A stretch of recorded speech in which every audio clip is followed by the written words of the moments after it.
Hey guys, how you doing? So we're going to be interviewing Gothic Sushi. She's gonna be running a few minutes late. She's eating dinner with family, and we're not gonna rush that, obviously. What we're gonna go over tonight, the reason why I want her to come on is because of a situation that came up. As for those of you who are not aware, another cosplayer by the name of KRONICKaren got doxxed and pretty much targeted by some of the other cosplayers that are on the Kick side. You have Pepper Monster, you have Dominique Sky.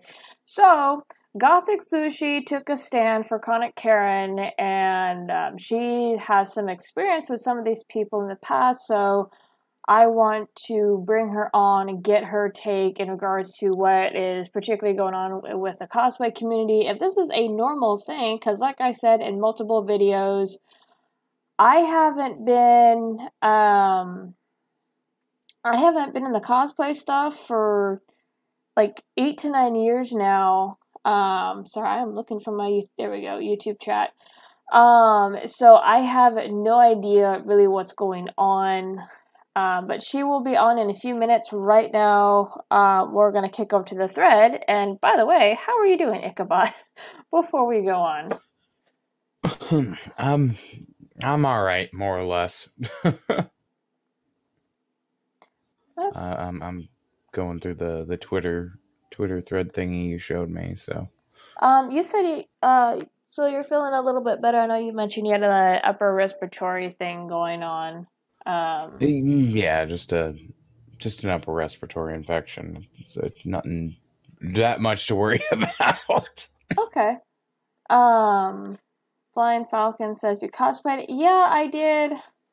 I wasn't like into the community so much, but I did go to the convention I went to like 3 times was SakuraCon in Washington State. So yeah, I've made my own stuff, but I haven't done it in years because obviously moving and things like that. So, so anyway, as I said, KRONICKaren got doxxed. She got targeted. Ghost in Shell, we're going to look at the thread that Ghost in Shell created, and then we're going to look at the particular tweet that made all these people go nuts and dox KRONICKaren while we are waiting for Miss Gothic Sushi. So I'm going to kick over to the TV here, and the Discord site is working. Yay! It was not working last time. Okay, so for those of you who have not seen it, the link is in the description. But so this was put out March 24th of 2019. Exposed Kick cosplayers, Dominic Sky, Pepper Monster, Josie Primore is also in on this, and more a part of the Facebook group that docs people from I Stand With Vic. KRONICKaren tells me that the posts with her info are still up, has received threats since then.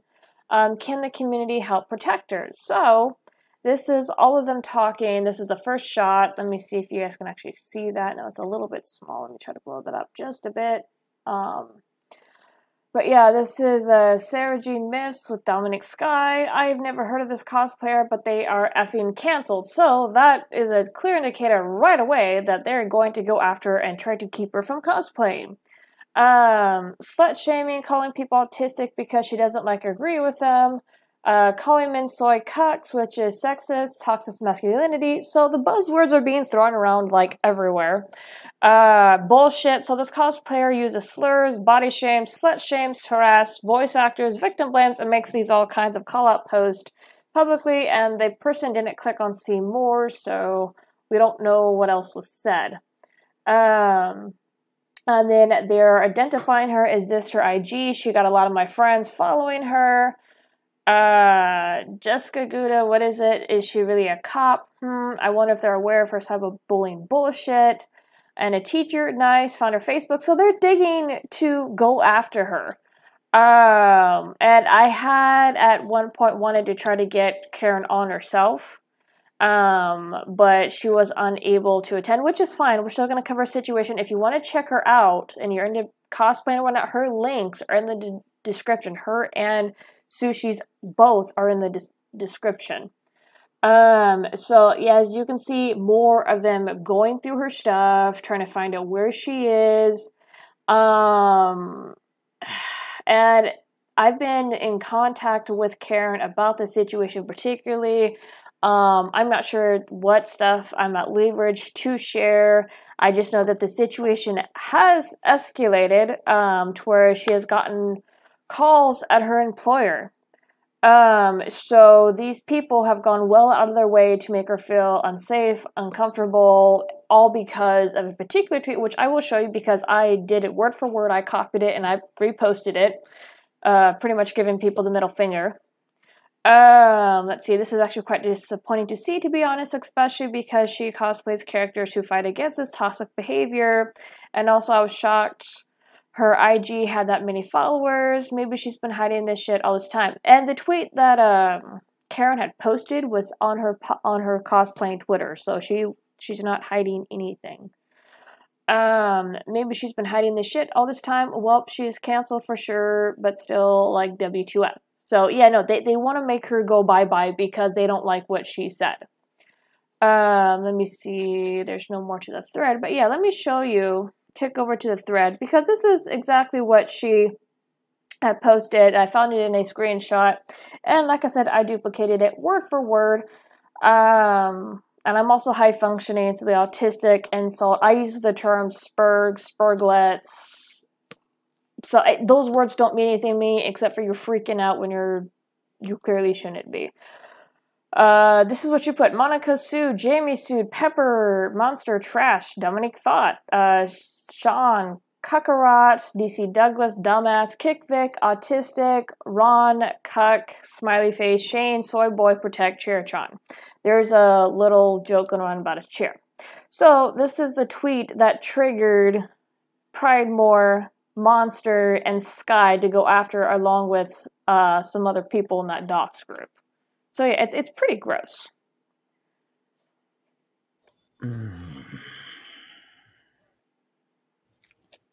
When will people understand that the concept of doxing is ridiculous? And just it's oh, I know who you are and I'm gonna make you lose your job isn't an argument against someone's point. All it is you taking the low road because you're too scummy to take the high road. Oh yeah, and there was something going around on Twitter because I retweeted it. It's actually, I think, in the announcements room. An article, a recent article of somebody getting 20 years in prison, 51 federal charges because they had somebody swatted, because they were doxers and then they had somebody swatted. And it was the wrong house. Guy walks out of his house, and they were told that either the guy had murdered somebody, something of that nature that put like the cops on edge. So as soon as this guy walked out of his house, he got shot. I mean, it's freaking disgusting what these people are doing. I know that Supergirl has been targeted a little bit. I don't think she's been to the degree as KRONICKaren, but they've been going through her stuff too. I've seen some of the pictures that they've posted on Pool. There are claims that Supergirl had her full name on a previous account that got suspended on Twitter. I've yet to see any citation for this, but yeah, they've been digging at whoever they can dig at to try to shut them up. And with KRONICKaren, she is now have been made to feel uncomfortable and unsafe due to a freaking tweet, which wasn't really all that problematic or really threatening. It was just being blunt. It's the way that I freaking talk. I use the word thought, autistic, freaking soy. I don't know. I guess it's easier to go after other cosplayers. I don't know. See, this is the part that I don't understand about these kinds of people. Like they are so hard up to go after like just people that they don't agree with. But these people are the equivalency of the backdoor Wendy's dumpster that is sucked on the grease trap from Taco Bell. These are awful people. It's the human equivalent of hot garbage. calling out somebody who's just, doesn't say things that they like. And then they go to they go to the extreme, which is dumping that hot garbage all over everybody else's business. It's a bunch of people that have falsely accused a man of sexual assault and then are now going after people who are like, hey, there's no evidence to this, so it's clearly either complete and utter bull, or it's patently ridiculous and it's being overblown.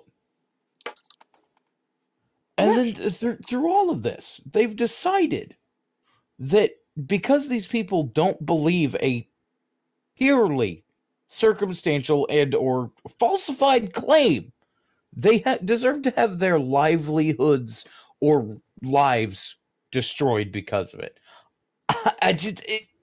It's baffling how these people can wake up in the morning, look in the mirror, and not avert their eyes from their own, because it's clear that they don't have the self-worth to legitimately look somebody who does have self-respect in the eyes. So I don't know how they could look themselves in the mirror and not be utterly disgusted by the person they've become. Well, what blows my mind is, okay, so you remember, I'm not trying to bring up old drama or whatnot, but you remember the situation where Dominic Sky had outed a pedophile or whatnot, Zennis, and he was legitimately going around poking and harassing at people, and people started digging into him. So what blows my mind is because I stepped in and I had spoken with both Sky and Pepper Monster about, go to the cops if the sex offender is bothering you, da-da-da-da. And so I had good conversations with him. And then, I think a few days later I find this crap. Because the Zenith stuff happened before they went and targeted KRONICKaren. So I'm just didn't we just have a situation with you guys who were being targeted and bothered and harassed and doxxed, and didn't me and several other people step in to help you, and then you guys turn around and do the same fucking thing to someone else? Really? Is that how we're gonna play the game now? We help you with your situation, but then you turn around and shit all over somebody? Man.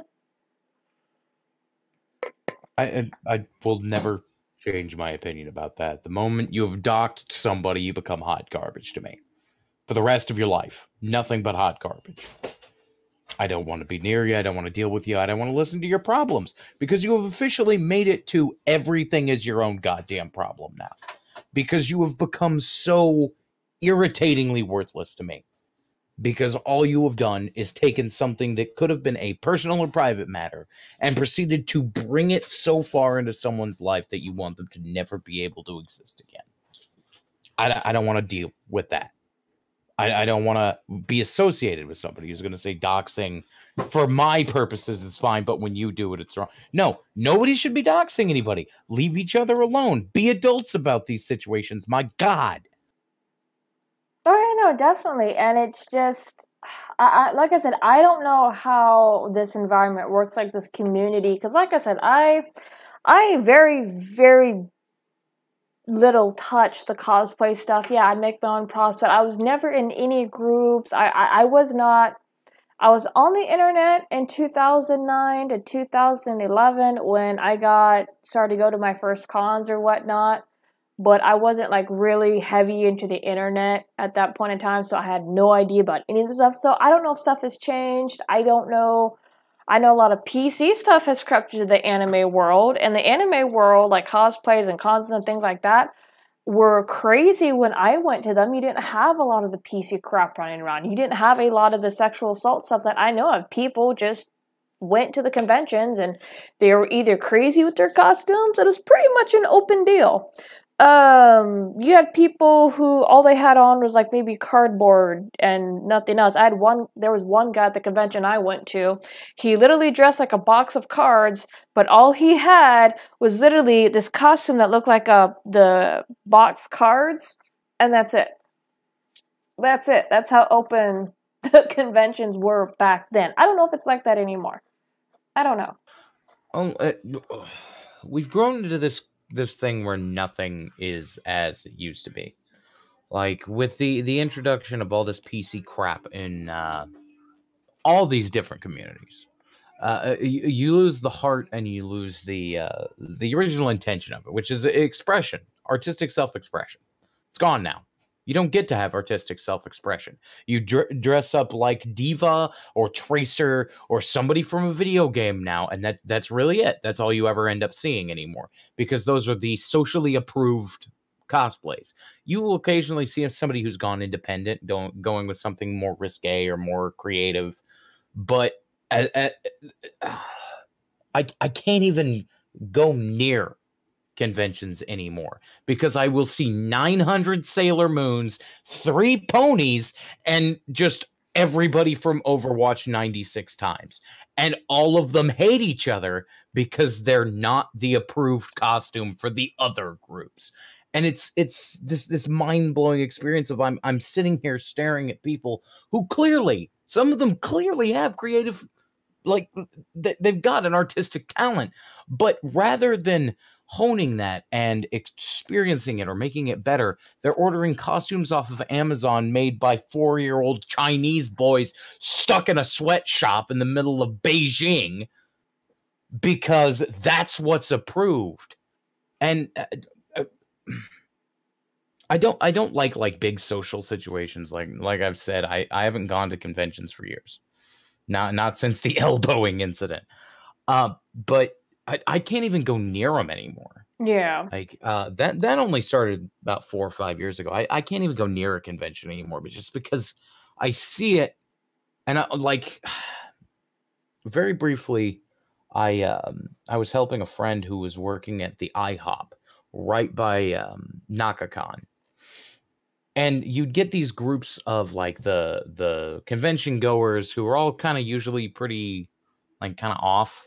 There's nothing against people who go to anime conventions, but there's a certain group that goes to IHOP at like 10 at night that are a little off. They've either been up way too long or they are just woke up.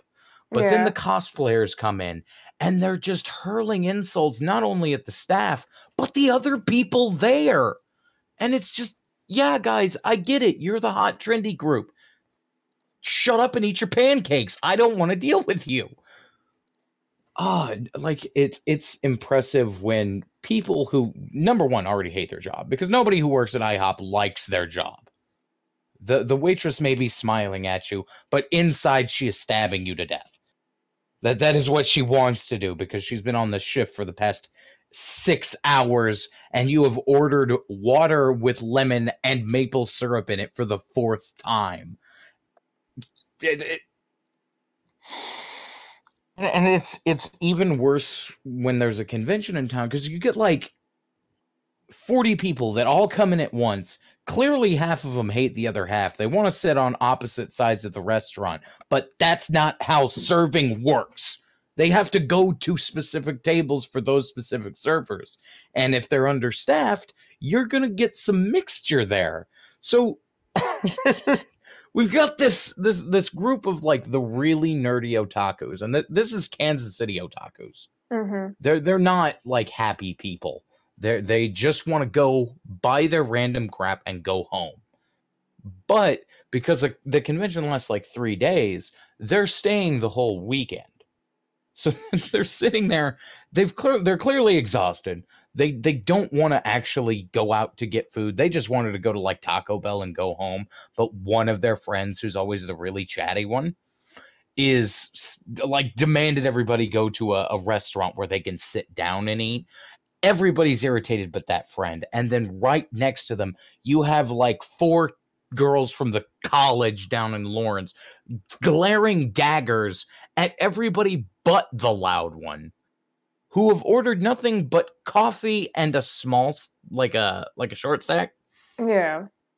And they just hate, they clearly both hate each other. And you go over to try and serve, and like it's, I don't know if it's now the convention cosplay culture. I don't know if it's just how it is in Kansas, but I would rather deal with the overexhausted group with the really loud friend who's ordering more sugar, which is a mistake. If you're that friend, stop ordering sugar. You're hyper enough.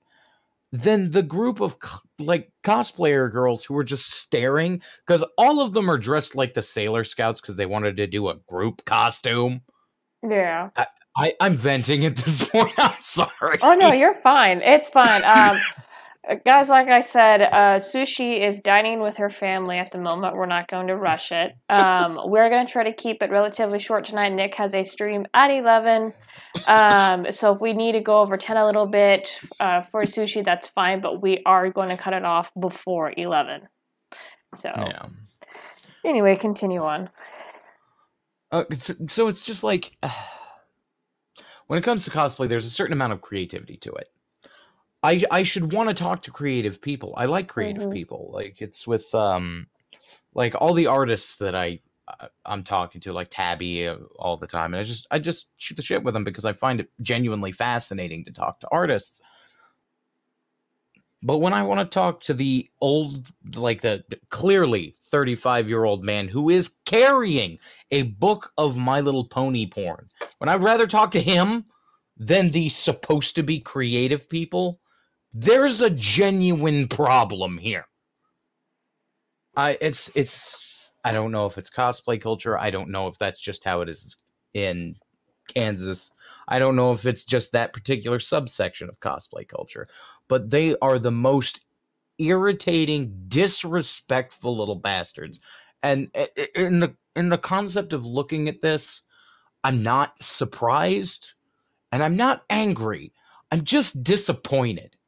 Yeah. It's like it's like being a parent when your kid shoplifts from a store. And you look at him and it's like, I'm not mad at you. I'm just really, really disappointed. Yeah, I will say if I remember correctly, because there's two controversies that I know. Well, not controversies, but it's kind of a little bit well known with the cosplayer. Or at least it was when I was cosplaying, as people would nitpick how accurate your costume was. Like, for me, I handmade all my stuff. When I was barely just doing it, I'd still hand make everything, whether my mom helped me, my sister, or I started to learn how to sew and did my own stuff. People nitpick, like, the accuracy of it, and then the other thing is how there is a sexy version of everything. It's one thing to dress as a sexy character, say, like Bayonetta, or I'm having a brain fart. Oh. One of the sexy anime, Sango from Inuyasha, or Sonata from Naruto.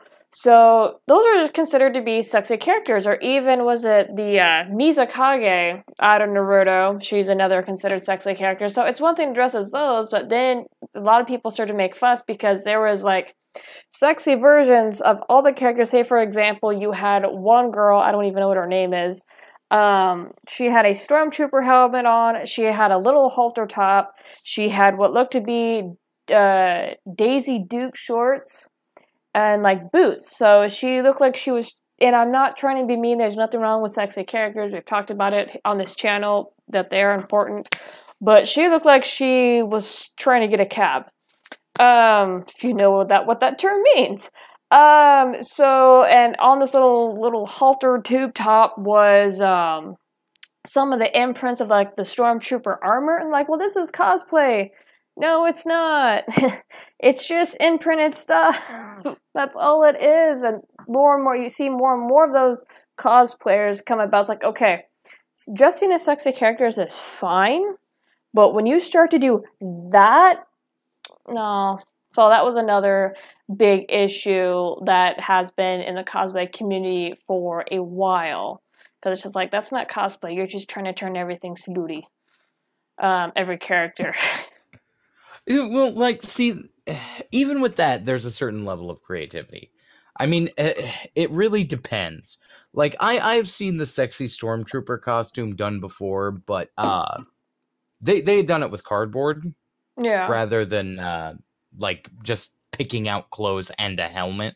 Like, they had made the actual stormtrooper outfit, but had laced it with a cardboard, more like tights under it. So, like, there was still clearly booty, but it had the white plate over it. So it wasn't like pure just, I'm just trying to get people to stare at me. It was very much like they were trying to be accurate, but also make it sexy, which I can understand. Like, there's a lot of costumes out there, or even characters, that people just like, they want to play around with the idea because they like the costume, not necessarily the character. Because, like, what are you going to do about a stormtrooper? Like, how are you going to change that in any way? And of course, there's the 501st Legion who like goes and does like charity stuff in full stormtrooper garb, which seems like a massive contradiction. But like, there's the ones that do just like take it to try to make it sexy because they like the style of the outfit. What really becomes what I think really becomes the issue is when it's somebody who's just like wearing like the Daisy Duke white booty shorts, pulled it up their butt. Like, clearly it's just for sex appeal. I get it. There are like wholeheartedly just like sexy characters out there. Like, if you look at the entire Dead or Alive games. Yeah. Like, that's an entire swath of sexy characters. But there is something to be said about, like, oh god, what is it? The sexy Pikachus out there that wear like the little hat ears and the tail thing, but they're just wearing a bikini. That, like, they're taking something that isn't normally sexy and trying to make it creatively sexy. Fair enough, whatever. Yeah. But if it's just somebody who went to the convention, bought a pair of ears and a tail that don't match, because I've seen that before. Somebody had like the Pikachu ears, but with an Eevee tail, and I'm sitting there like, oh my god, you bought this at the convention, and I don't want to deal with you. God damn, it was so many years ago. This conversation makes me feel old. Just to have you know. No, like I said, I haven't been to a con in like 8 years. I don't draw anime. I just, because like I said, during 2009 is when I graduated high school, by the way. I actually started to like get into the stuff like anime and cosplay and things like that, but I had to take a quick detour. I mean, I still went to convention till 2011. Granted, it was SakuraCon, so like once every year for 2 years. But like with the anime stuff, because I wanted to get into art college at that time, and I literally got told, the colleges I wanted to apply for, that if they saw anime in my folder, that they were going to trash my entire portfolio. It does not matter what other observation drawings, gesture drawings, real life studies, it does not matter what I did. They would toss it. So I had to take a detour with my art and do a completely different style. Nowadays, it screws with my head to draw anime. So I don't even draw anime. I watch it, but I don't draw it. It's just like, nah, nope. Well, it's because of the nature of anime. It's very like a very generic style, and art teachers used to get a lot of it. One of the things you would get people who draw beautiful, amazing, fantastic anime characters, but because they were anime characters, like, teachers would just throw it out because it's like, oh, you're just doing anime, and then they just get rid of it. But this is weird because the topic we were just on just brought something up that I have to mention, but I'm gonna ask you first. Just because I want to know if, like, you've seen as bad as I have. What's the worst, like, sexy character cosplay you've ever seen? God, I try to remember. The convention I went to, like, are you trying to, like, ask if somebody who shouldn't have been wearing the costume to begin with? Or, how revealing it was? Or... No, just like a character that like there's just no sex appeal to them. Like they're not even supposed to ever be sexy. Oh. Just like the worst adaptation of a character into sexy you've ever seen. off the top of my head, I don't have one. I've seen plenty of though that just kind of make me cringe, like the Pikachu, the Stormtrooper, uh, Roger Rabbit. I mean, I've seen many characters like sexified or made sexy. It's just like, can you guys please stop now? This is really cringy. Please stop. So, I bring that up as a cameo because I think it was not last year, but the year before, I had gone up into Kansas City to hit the mall because I had pre-ordered a oh god, it was the what did they call it? The Azumanga Omnibus, which is it's a series and a manga, and the Omnibus was the entire series of mangas in one book. Really, really good series if you get a chance to read it or watch it. Worth the effort. So I had gone to pick this up, so I'm going into, at the time, what was a mixture of a Hastings and a Hot Topic. They were in the same building, but they were like across from each other. There was a little hallway, had a bathroom in the middle, and then your left was a Hot Topic and your right was a Hastings. I was going to the Hastings, but I look into the Hot Topic because, of course, they're blaring like new age pop music, and it's irritating to my ear. So I turn over and look, and there must have been something going on, because standing right next to each other is a sexy Peter Griffin and sexy Jesus. Both women, both with wigs. Jesus one with a full beard. Like, it was clearly like a glue-on beard, but full beard.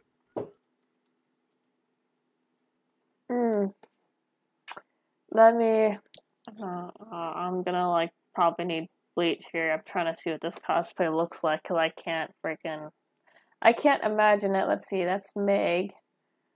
Whoa, did not need to see that. Oh, yep, I'm done. Goodbye.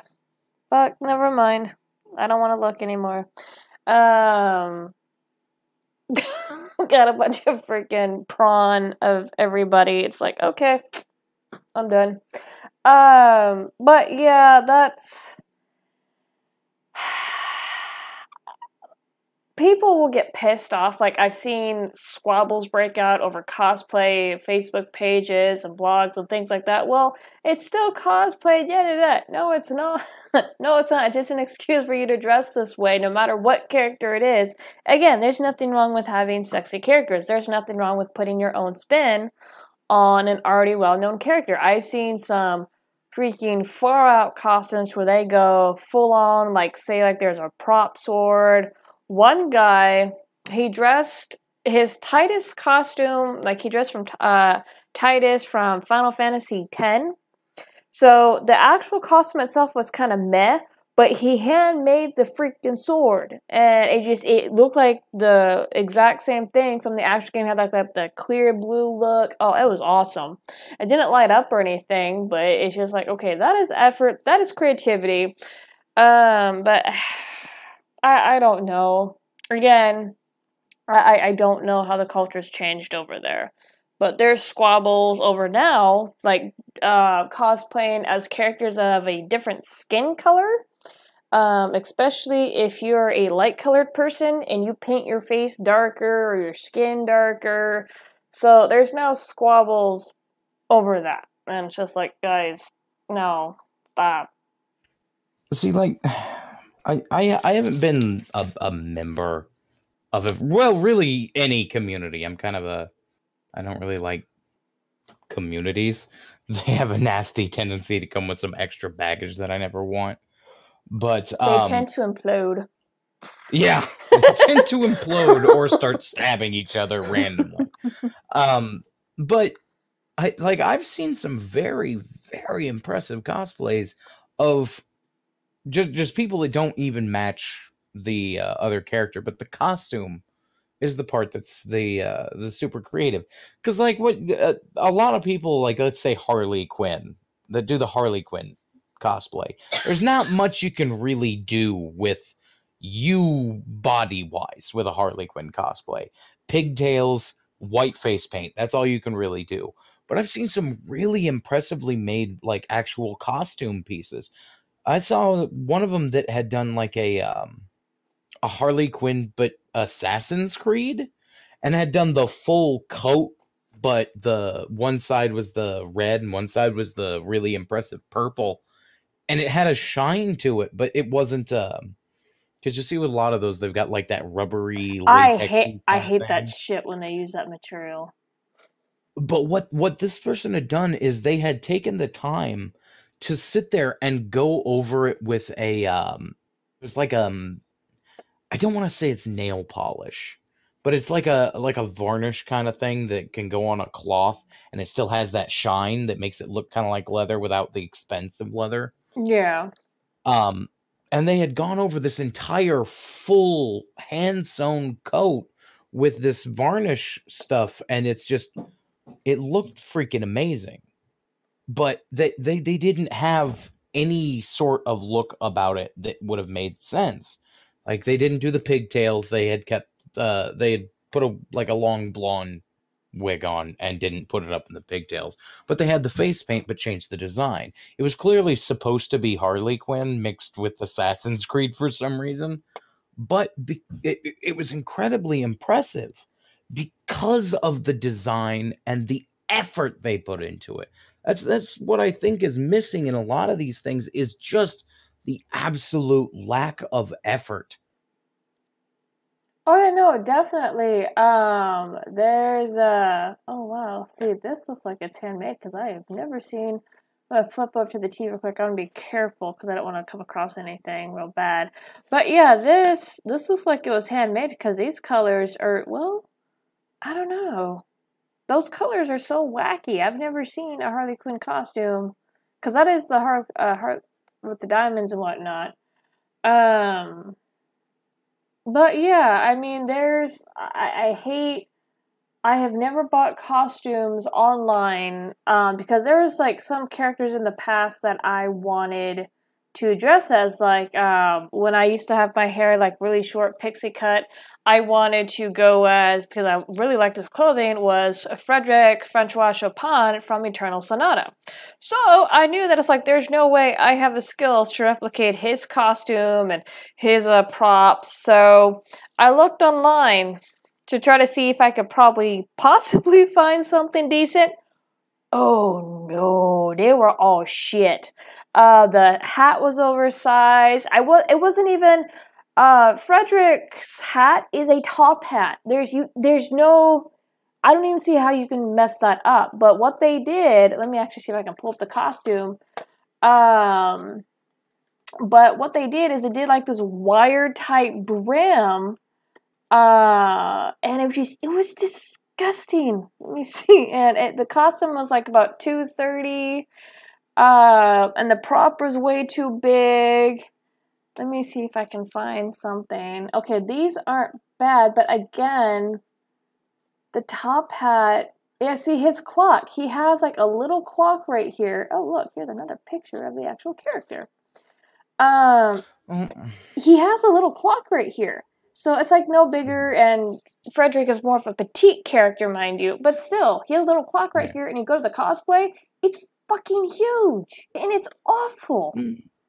Well, you've got to think that, like, with a lot of these things, you're dealing with people who've, like, made it themselves out of, like, clay or something like that. But if you're actually looking to buy it, there's two avenues to go. That's store-bought.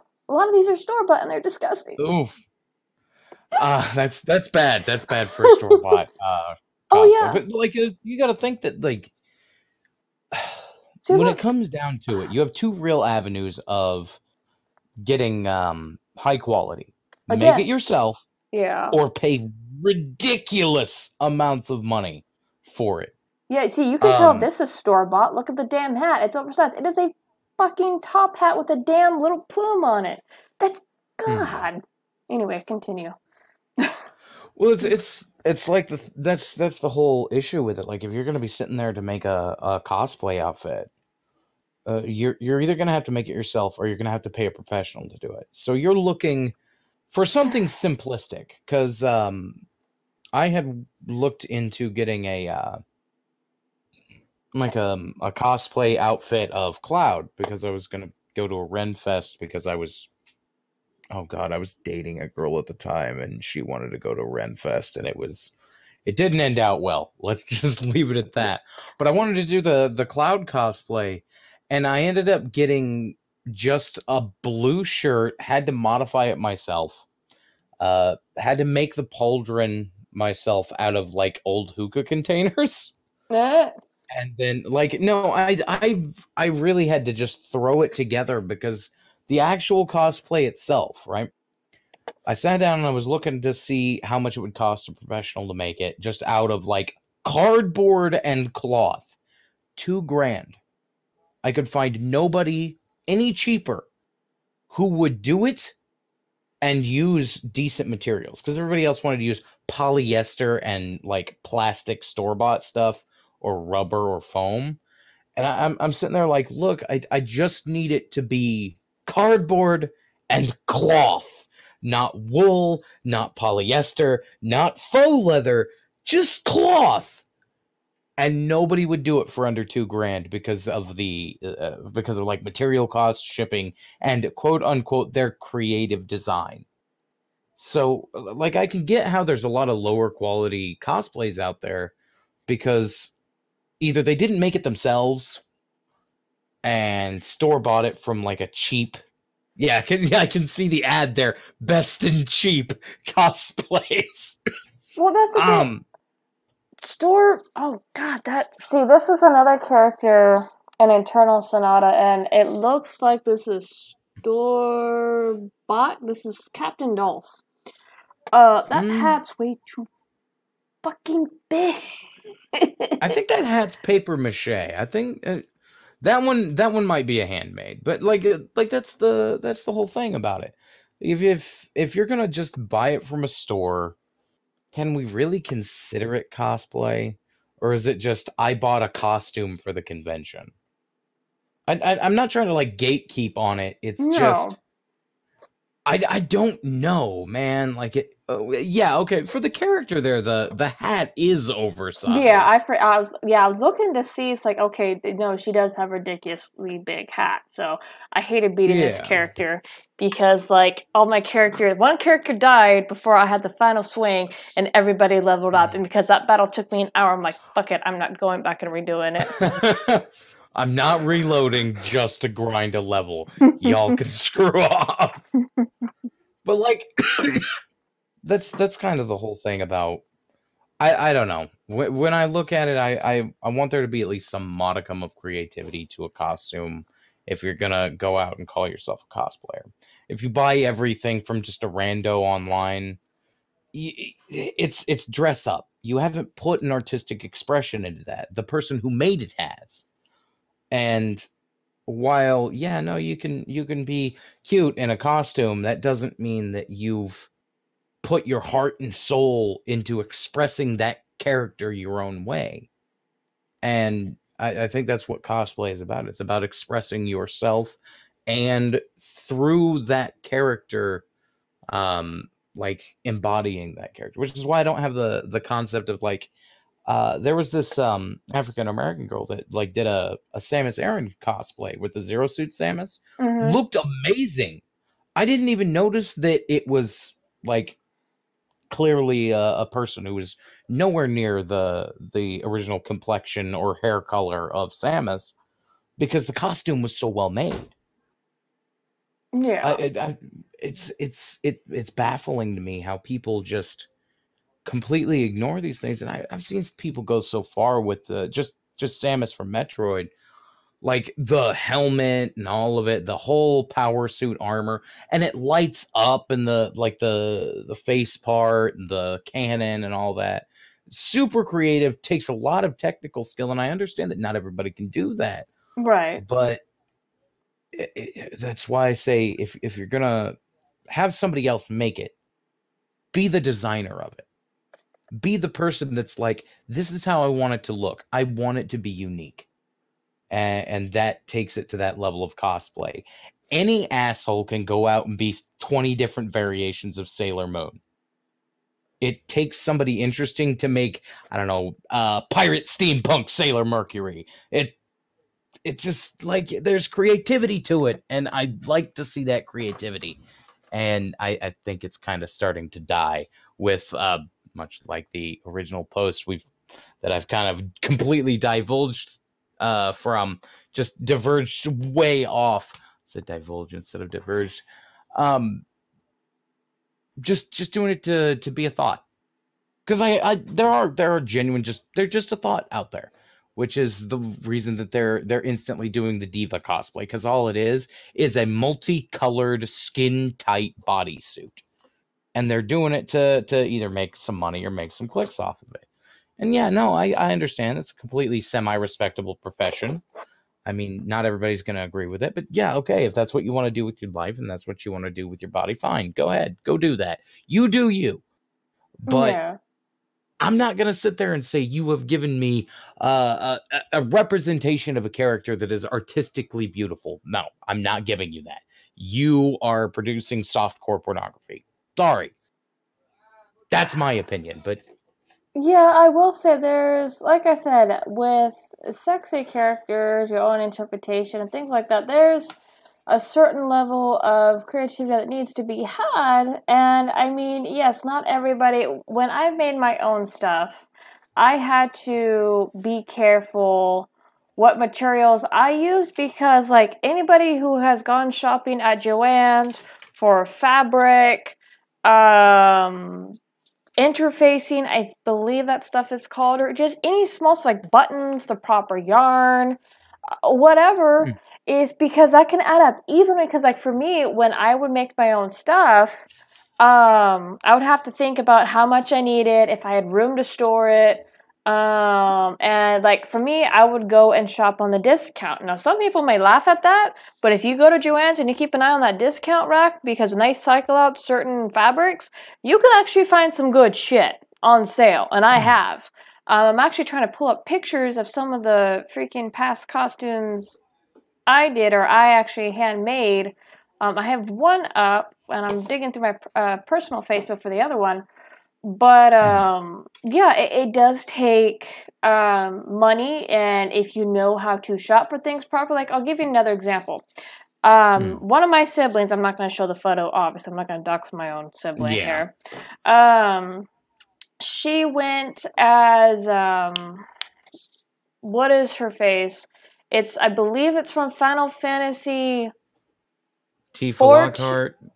No, Final Fantasy 14, it's the sister who's the knight that has, like, the wings on the back of her armor, and I think the sister's boyfriend's name is Snow, Lightning Snow, but anyway, so she went as the sister, and what we did, because I was helping her shop around for props, and we had to find the proper set of boots, because there's no way we could make them. Walking around Seattle is kind of a nightmare, especially in the rain.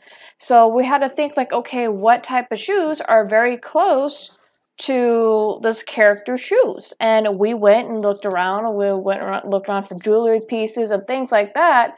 And we found out that the boots were technically Soda boots. That was the brand that they were called. So, and what she did is we bought them for a relatively good price. They were, I don't know, $25 at one of the malls we went to, and she took freaking white out because the character shoe had like a white thin thingy on the shoes, and she took white out and painted on it. And the costume, my mom helped her make the shirt and all that, and it was pretty damn accurate.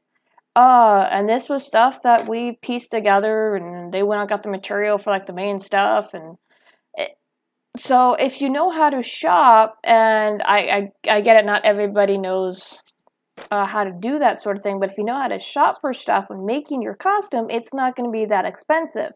And something I told my sister, because we were talking about it, if you can use things that are already made and you can buy them cheaply, like for example, if you want to be Link, and you want boots that are going to last in the weather, and especially if you're a girl, look for boots, like the high knee boots at like Payless shoe stores, and it's a little bit harder to find the non-high heeled ones, which I had to dig around for because first of all, I don't wear high heels. They're just no.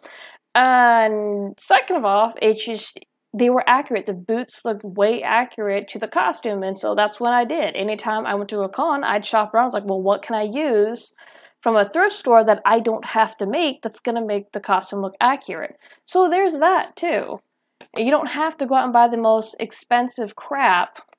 The cosplay stuff. Oh, here we go. Sushi is still finishing up her dinner, guys. Like I said, don't want to rush her, so just continue to be patient, but she's keeping me posted in my Discord, so we will have her on. Yeah. So, like, when it comes to the when I say the creativity aspect, imagine for a moment the concept of Bowsette. Oh, God. No, okay, hear me out on this. I know. It just that spread like wildfire. Well, yeah, it did spread like wildfire. But like the whole concept of it was they just took a pre-established character and sexied it. It's the sexification of a character purely based on what people wanted. But it blew up and it went like mad.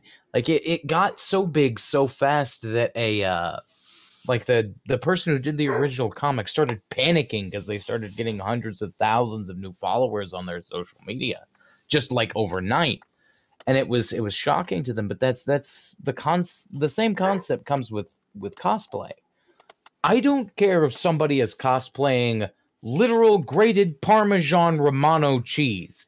If they're creative about it and clever, like just with that concept, you take a bunch of old grated Parmesan cheese containers, the little green ones, cut them up, turn them into a plastic Parmesan Gundam. I'm gonna say that's artistic, that's cosplay, and that is beautiful.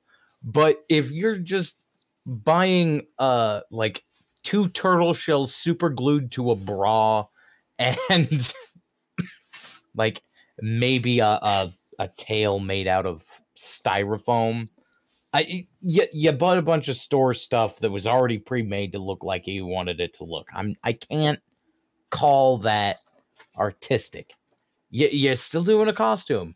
You still look, probably are gonna look fine, but there's not the artistic expression of that. And like I said, that's what's been disappearing from cosplay, is that ability to take something entirely mundane or entirely pointless and turn it into an amazing, like the people that did Ronald McDonald as it was Ronald McDonald as Cloud and the KFC Colonel as Sephiroth.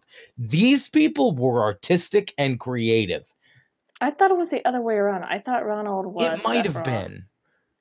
No, because the KFC bucket was the cross piece of Masamune. Oh, okay. Yeah, because the white hair to replace Sephiroth's silver hair. No, it was the KFC guy.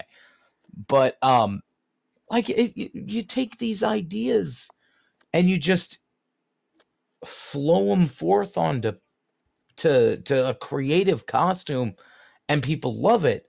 But you'll notice that if you're not like already super popular on some form of social media, the cosplayers that do these like really generic costumes don't have like fans swarming them.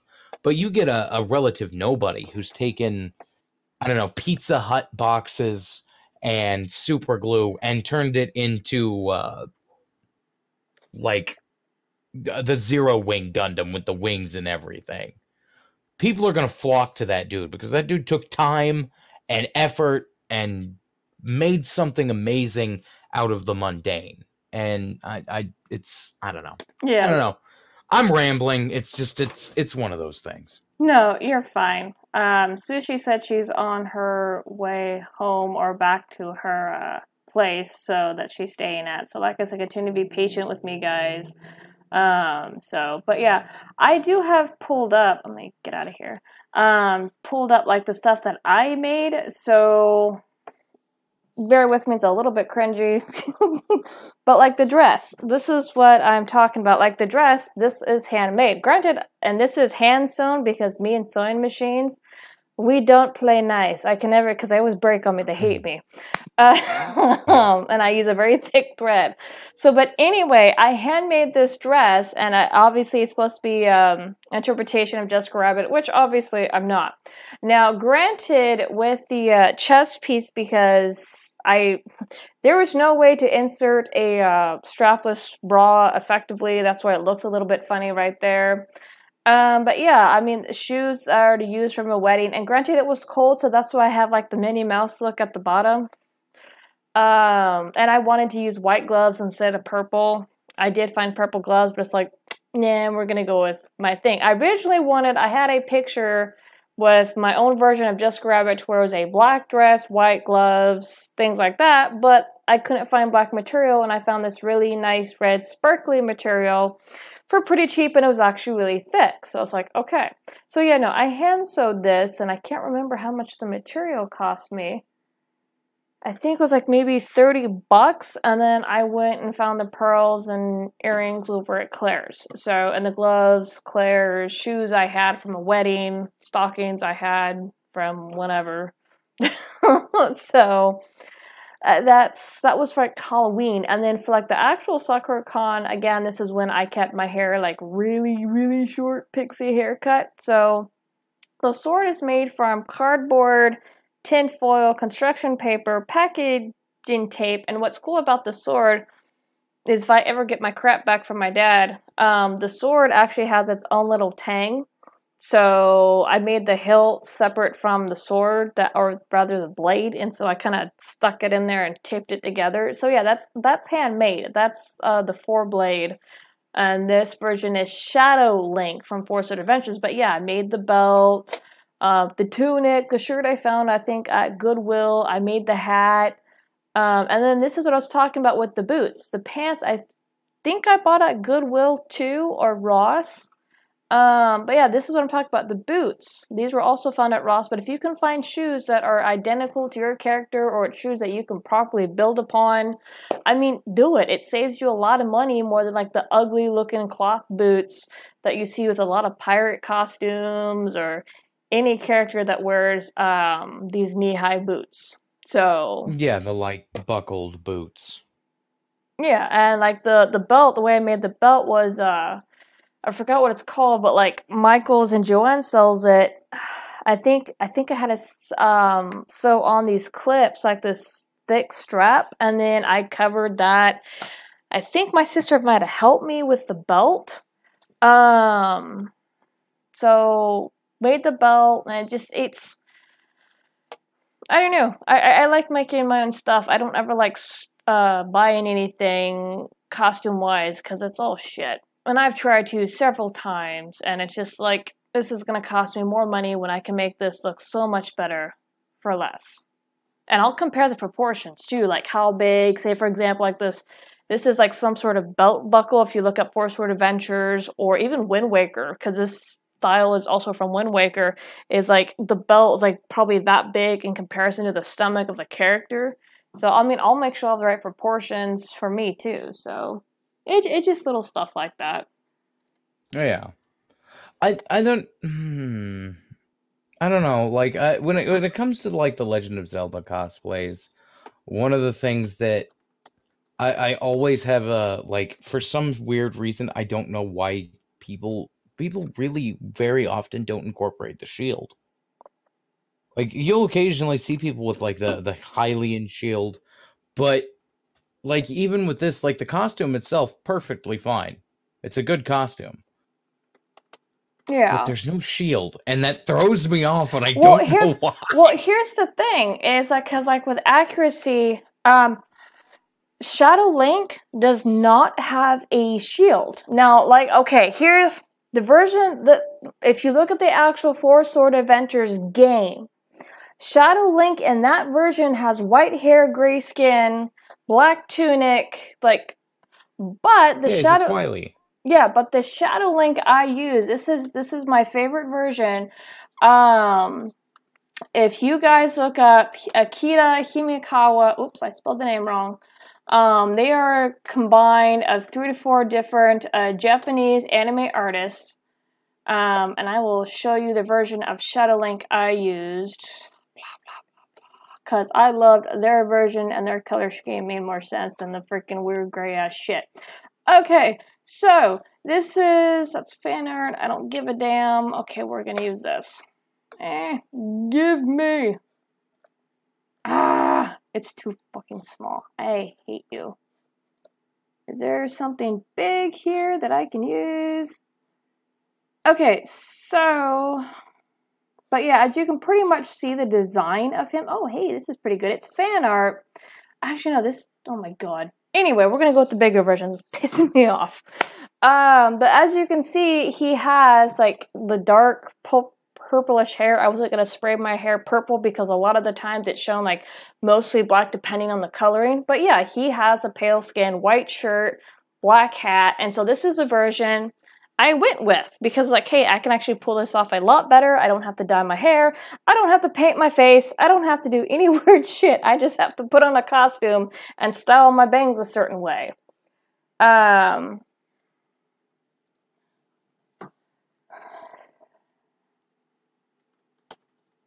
What is easier?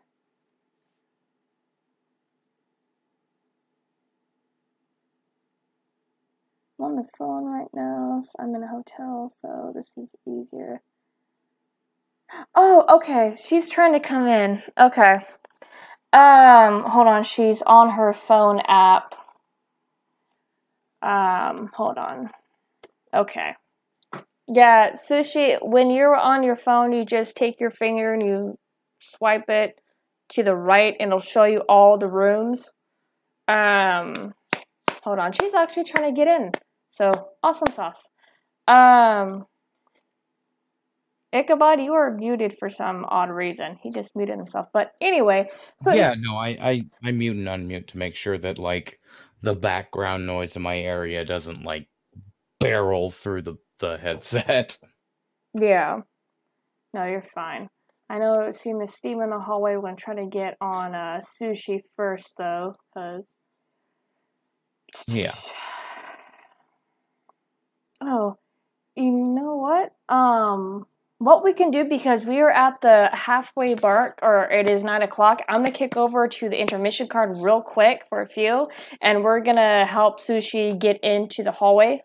So, we will be right back, and hopefully we have Sushi in tow. So...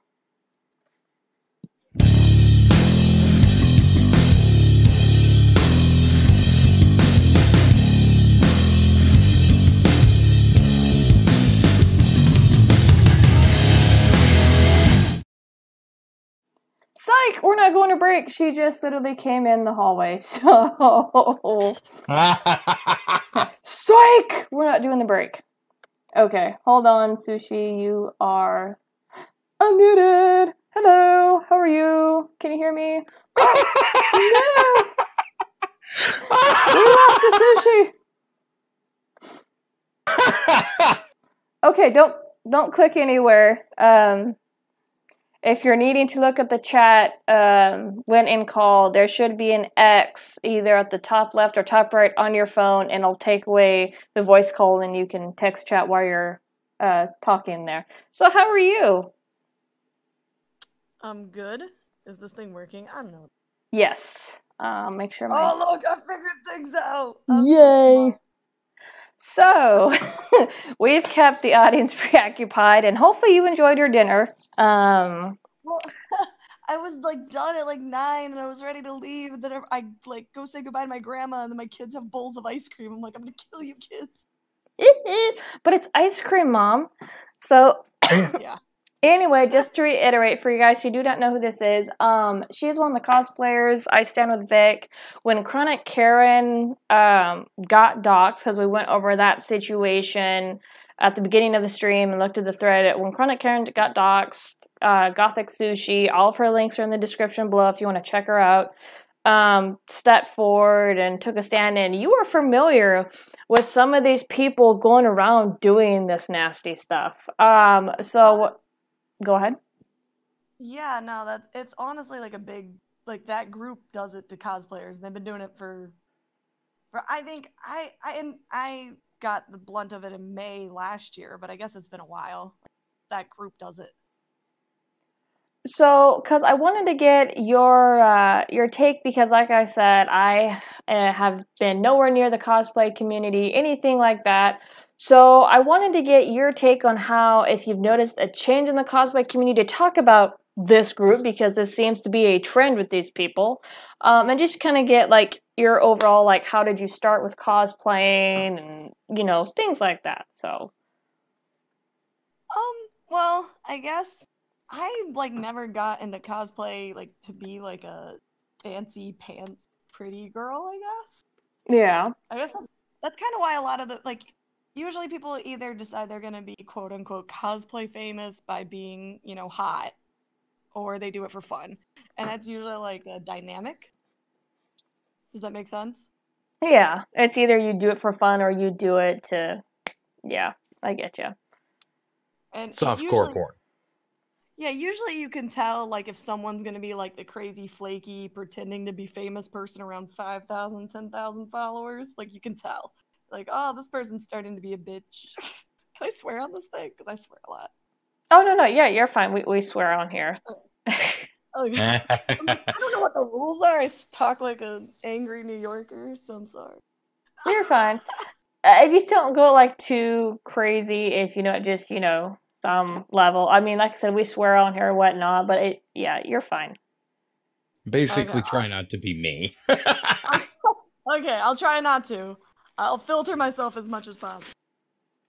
But yeah, so when I originally got into the con scene, I've only been doing it for maybe 4 years tops. Because I didn't even know what comic book conventions were until I moved to Florida, which is like one of the most toxic, evil cosplay places in America. Oh, freaking Florida cosplayers. Oh my god, they're so bad. And I always get thrown into that. I'm like, I'm not from Florida. Don't put this on me. Oh my god. Okay, Chambers, to give you a very brief understanding of that, do you remember all the Florida Man stories? Yes. Oh my god. I follow the Twitter account. But in a costume. Oh god. Just but in a costume. And a lot more mean-spirited. There's a lot of reasons for it, though, because there's a different convention every weekend, at least 2 or 3 in Florida. It's not like we're getting, like, one every couple months. You see what I'm saying? Oh my gosh. And it's all these girls, and I'm gonna get so much backlash. I don't even care.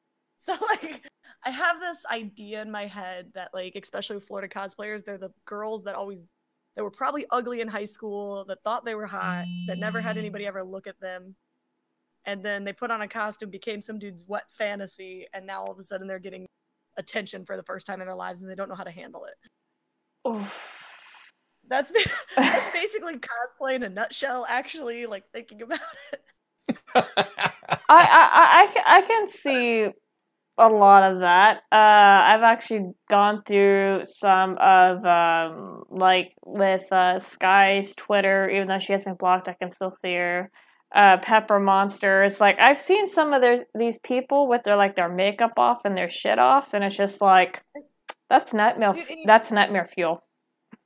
And it's so bad because like there's, I didn't even know about this until like a year and a half ago. There's apps that you can get that's like UCam makeup and like airbrush that these girls are just like photoshopping their face 24/7. So like in real life, you're like, nah, that's not the same. Yeah, I hate those apps. God dang it, Gumdo just put the colony from Zayon dropping on Earth in the chat. Oh, I mean, like, some of them are rough. Some of them are like, you are lying to the masses, girl, because no. So, like, yeah, no, like, I never got into cosplay for the reason why these girls got into cosplay, basically. So, like, I hate when I get lumped into that, because originally I moved to Florida. I'm a tattoo artist. That's what I do for work. Oh, nice. And I was obviously, like, my main style is, like, anime and, like, comic book related stuff because that's what I enjoy. So one of the guys that I am working on a Star Wars sleeve on, and he's been my friend for years. He was like, "Oh, you should go to these comic book conventions. You'd love them." And I was like, "Do I have to dress up?" And they were like, "Well, you can." So I just wore Deadpool because of my Halloween costume, There you and I go. was just myself, like with no filter. I just like went to town, like just complete chaotic Deadpool me, and it was a lot of fun. And I mean, my like art page jumped up almost 1,000 followers, and I got like tons of bookings for tattoos, like just from that one trip out. Yeah. And I think I made Yaya Han's husband hate me, or she hates me. I forget that whole entire exact story, but I didn't even know who the heck Yaya Han was. And she was at this show so my first show I went to was like in Miami, like real con. And she was there, and I didn't even know who she was. So I just kind of like randomly, I was dressed as Deadpool, and I kind of just submerged myself. Like, I didn't care. If that makes sense. Yeah, no, I Yeah. hear you. You just wanted to have fun. It's like, oh, I have this costume. Let's have some fun with it. I don't care. So, I get you. Exactly. So like I seen all these art tables and like Artist Alley and all that. I was like, oh, okay. So I started buying booths after that, which were like $100 a pop or more, give or take the convention. And then I realized, like, I started talking to the cosplayer girls, and I mean, I'm not gonna ring my own bell. I'm 32 at the time. I was like 27, 28. I was older than that. Yeah. I started cosplaying, so I was like 28, and I'm like, these girls are not attractive, and I have more talent in my small toe than half of these girls. And I'm like, I can do that because they were getting free hotel rooms, they were getting a free booth, they were getting like VIP status. I'm like, why am I paying for this junk? So I had this girl who I don't talk to anymore because her boy, I don't know if they're still, I don't know, but he's super toxic, Miami, Florida, like one of the worst people. At the time, I didn't know that because I didn't know anything about cosplayers, and I was new to Florida. Yeah. Obviously the Florida man stories. And basically, she's like, oh, that's gonna take, I've been cosplaying for 10 years, it's gonna take you so long. I'm like, nah. So within like 2 months, I was already a cosplay guest. LOL. It's like the concept that these people think that they're all high and mighty because they put on a wet bra and say that what was that called, the I don't remember what it is, the Nico Knee girl in a bikini, and that's all they freaking do. Well, that's what the difference was. So these girls are just, mildly attractive, maybe sixes at most. Girls fulfilling dudes' fantasies with no talent. So here I come, where I do emceeing and hosting and like entertainment type business, and I've been working in promotions my whole life, and I'm like, give me 2 months. And that's kind of what happened. And I never I kind of do now, which I never would have been like the hot chick with my butt out up until I met these cosplayer girls. Like, it took me like 2 years of even being into cosplay and feel like I was comfortable about that. And I realized, like, it doesn't matter how ugly you are. Like, you could be the most ugliest thing in the world. You slap on a wig, some makeup, and some Photoshop, and people will buy that stuff. Oh my god, that makes me sad. That really makes me sad to hear. But it's true. Like, one of the girls that's actually in the whole Sky scenario, she's not very attractive. She's got to be, I think she's in her 40s now. She's not attractive. Would it be Jessie? No, she goes by Lauren. So she used to be one of my best friends. Oh, that chick. You've told me about that chick. And she's fucking cuckoo for Cocoa Puffs. Like, I didn't understand the level of Florida crazy until I met that woman. Oh, no. Like, there's, like, asshole, then there's, like, crazy bitch, and then there's Florida man woman crazy. Like, that's a whole other level. Like, this girl got so mad when we were friends, and it was, like, I started seeing little things. I'm like, you know what? I need to back away from this friendship because I don't need to be involved here, which is honestly why she attacks me. Just stop talking to her. Oh. It was one of the stupidest things that sit in my head, just to, like, kind of put it out there how crazy these cosplay, especially Florida girls are. is it was a Harley Quinn sweater that was on sale at Hot Topic. And another girl who I knew who was a manager at Hot Topic, her name was, bought the sweater. The woman's a manager there. She probably paid $10 for the sweater, and she likes Harley Quinn. Who doesn't enjoy Harley Quinn? Let's be honest, like, it's a thing. This woman broke her lap or her iPad, like snapped it in her hands because she got so jealous and enraged that this girl bought the same. She didn't even own the sweater. She had it on her Amazon wish list for someone to buy for her. And she got so enraged that the woman stole her sweater that she had and was supposed, like, these girls think that these other people are hardcore stalking them. Like, they have some weird narcissistic, like, I don't know, it's gotta be like a medical condition where they think that everyone is constantly like stalking them and following them and like narcissistic paranoia. Yeah, like, yeah. And all the girls that I've met, I don't know Sky personally. I've never talked to the woman. All I know is she hacked me randomly for no apparent reason. And I blocked, like, everyone, you know, like everyone on Twitter and everything's like, oh, they blocked me. I'm like, man, I didn't even give them that chance. I blocked them the first time I seen their names on Twitter. I was like, nope, bye. like, because I knew, like, they have this weird, like, paranoia, like you said, but they do what they think you're doing to them to you. Does that make sense? Well, yeah, it's projection. Well, we covered a situation. Sorry, I wasn't trying to interrupt you there, Sushi. No. We covered a situation to where before they went out and got together and went after Chronic Karen, there was a sex offender that got outed by Sky in the I Stand With Vit group, and I found the link on like Pool or whatnot, Pretty Ugly Little Liars, and I went, I don't fucking think so. You need to get your ass out of here. So, and I had spoke with Sky because he was legitimately going around and harassing people. Sky and Pepper Monster, and I told him to go to the police, and I was like, yeah, here's the stuff and whatnot. So what baffles me is after that situation, because Sky complained about getting doxxed. I don't think it was by Zenith, I think it was by someone else. But still, she complained about doxing. Pepper Monster complained about getting harassed and made to feel unsafe. They turn around after the Zenith shit. They turn around and do it to Chronic Karen over a freaking tweet. The URL status I linked you in DMs on Twitter because I pretty much replicated what Karen had said. I'm like, you guys are attacking her for this shit? This is nothing. This is how I talk. But I guess Karen was easy to go after. I don't know. And like I said earlier, Karen has now received calls at her work. Well, they did that to me too, and that was I brought that up. But so, what they do... So there's another, like, because I make up all these... I'm very Deadpoolish, and I have all these, like, weird side stories that I make up for people, and 9 times out of 10 they're true, and I just kind of assume. I have no actual clue, which is what I kind of perceive.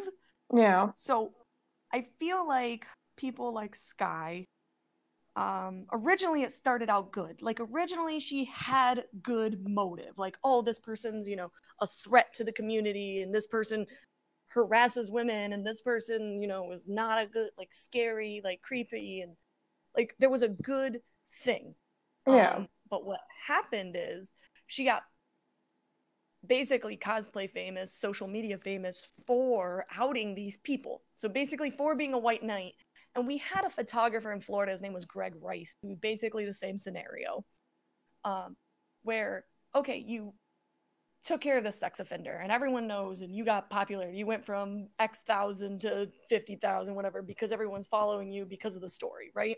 Right. I mean, honestly, I stand with Vic and I have a whole Vic thing, but I've made so many friends, and my numbers have jumped just because I've been friends, and it's just how the thing works. Just how social media works.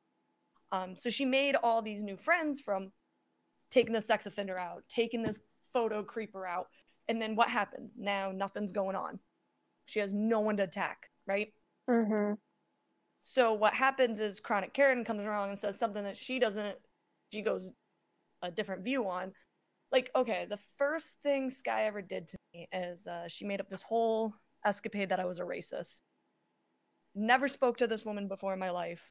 She has no idea my background, which is, and I'm not the type of person that sits here and is like, oh, all my friends are black. Like, I'm not that person by any means, but my whole family, like half my family's black. I was raised in a black home, but they don't know that.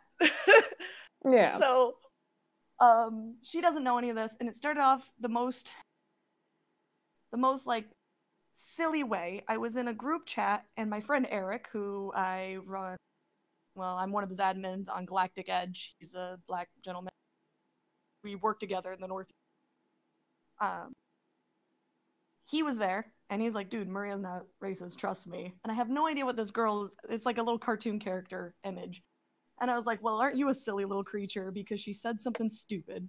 It was something like, I don't know. I don't even remember what it was. But my answer to it, because I am still like on that Invader Zim trail where I'm like, oh, I hate humans, or silly little creature, or something stupid. It was just a response. It had nothing to do with anything. And that was my first interaction with Sky, and she lost it. She went, you're a racist, and da-da-da-da, and like freaked out on me, and just like started blasting me. That's when she did her first doxing. That's last year when I was at Kameha Con. Someone made a fake post about me being a racist, and like dropped it in a people of color group and all this other crazy nonsense because I called someone a silly little creature. But I think it's because she had nothing going on and she wasn't getting any new followers. She wasn't getting any news, so she had to create her own drama from something so small. Does that make sense? Yeah. Oh yeah, no, we've seen that before. It's pretty much there's a momentum or there's a high off of just squashing something really big, and so you're still on that high, and then everything goes quiet, and instead of just kind of going back to your corner, taking a breather, chilling out, you try to go after somebody else to continue that high. Yeah, no, that's. Yeah. Well, and that's exactly what these people like her and Pepper and them are doing, because they see, us. That's the reason why, we stand with Vic. We automatically are rapists and hate women. Like it doesn't matter your take on it. It's not the fact, that there's 100 lies going around and no one's truthful and it makes real victims look like a lie. It's, you're not on our side. You're against us. You must rape women. Like and they feed off that stuff. Yeah, they're accusing people of being alt-right or rape apologists or some other stupid shit. It's just like, no, I require evidence before I crucify somebody. Allegations don't mean shit anymore. Probably to companies, but to the public, it's just like, or anybody who's looking for actual justice or evidence, it's like they don't mean shit unless you can prove them. I don't care unless you got evidence to back it up. Yeah, it's weird too because what was her name, Sarah, whatever, the other VA whose brother was like a pedo. Oh yeah, like that's totally fine. Like that's okay. Like no, it's not. You are just trying to get whatever fame and following you can from said VA to push your righteous bullshit. That really isn't anything. Does that make any sense? Yeah. And is it just me, or is this internet tough guy mentality? Is this not exactly what Tonka did, but with boobs? Yeah. Not really. Tonka threatened to fight everybody and got blown out when he failed to show up. He was constantly looking for drama, but when it actually came to doing something real about it, he didn't show. Yeah, no, that is true. Not to throw shade, but like... Yeah, no, that's exactly what Tonka did. This one just happens to have tits. See, and that's what's different about me and like Florida cosplayers, because I'm a New Yorker. Like, I almost threw down with Dominica Sky. She doesn't know it, but I got really drunk at KetsuCon, and my friends were like, "Oh, she's over there," and I was like, "Don't tell me that." Like, I would have fought her because my New Yorker came out. So, and I really don't need to be fighting anybody. But, yeah. Like, if my friend had pointed her out with me intoxicated, I would have just beat the hell out of the woman, and that would have been before any of this nonsense. It's that's how I'm gonna get famous. I'm gonna be the one cosplayer who puts another cosplayer in the hospital for just whooping ass. I do know Sunday. Gothic Sushi versus Momo-kun. And see, Oh my God. here's the thing with Sarah's situation versus Vic's situation. There's actually evidence because her brother's name is Bradley or whatnot.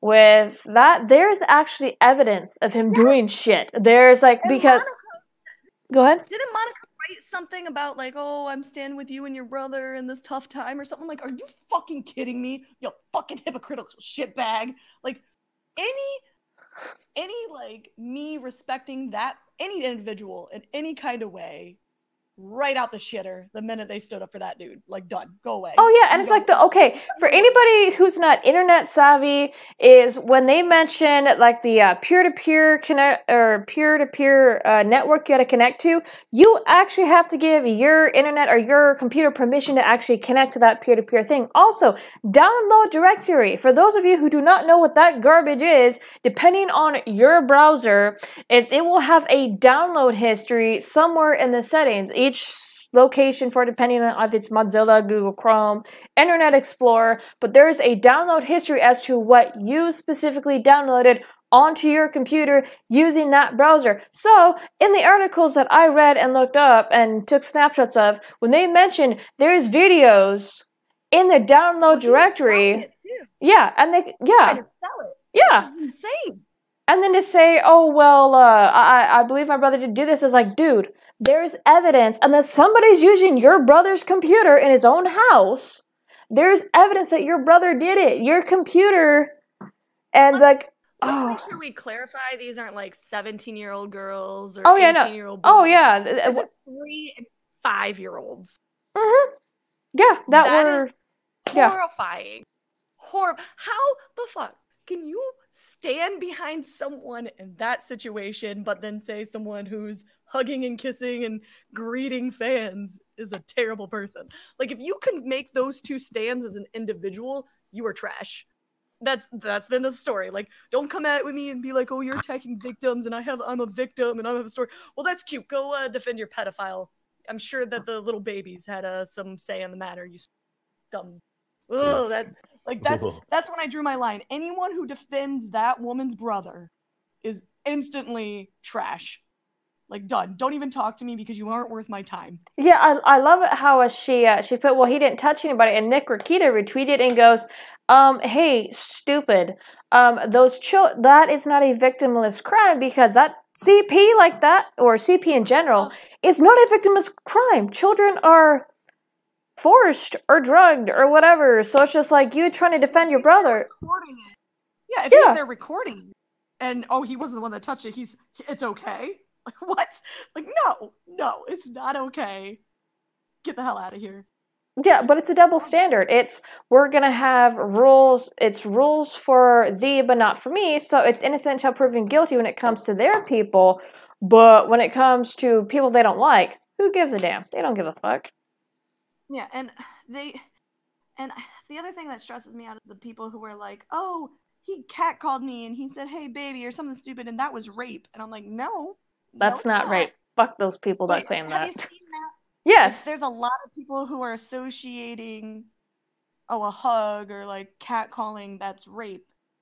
Or no. As a victim of horrible, horrible stuff in my past. Mm-hmm. That aggravates me. Like, it makes me genuinely, like, mad. Yeah, and then there's a such thing as people trying to make this term relevant is mind rape. Is like, well, if you think about undressing a woman in your mind, you just rape her. It's like, no, go away. Well, then Jason Momoa is in a lot of trouble in my head. I mind rape a lot of men. I'm gonna put that there. But no, it just, and that's, like I said, these communities, I'm not a part of really any community either. I don't like a lot. I used to be on DA. I used to be on Tumblr. Really didn't use it. I used to be on something called Wisp. It was another drawing site, and I just, because of like the quality and there's certain stuff, and there was like a pedo outbreak, I purged all of it. I pulled back to a graphic Facebook page because it's like, if you like my page, I can see your name. not that I'm out to dox people, but it's like that is for my own safety, and that is just for in general, because this garbage does not make it Facebook, because if you start posting that garbage, you're going to out yourself instantaneously, and I love it. It's less traction to my page, less likes, but at the same time, it's like, that bullshit's not going to come to my page. People aren't going to be that stupid. Hopefully. So... Clearly you've never been to Florida. Well, talking about online-wise, easy, identifiable by real name. But so, like, I've seen, like, a lot of decline, and I floated around a lot of communities, just, not just the anime one, and it just, they're balls to the walls crazy. And I don't understand. It's either...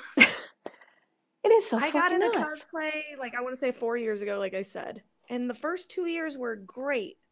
And then all of a sudden, like 2 years ago, I was like, I guess I could do this professionally. I'm making some money.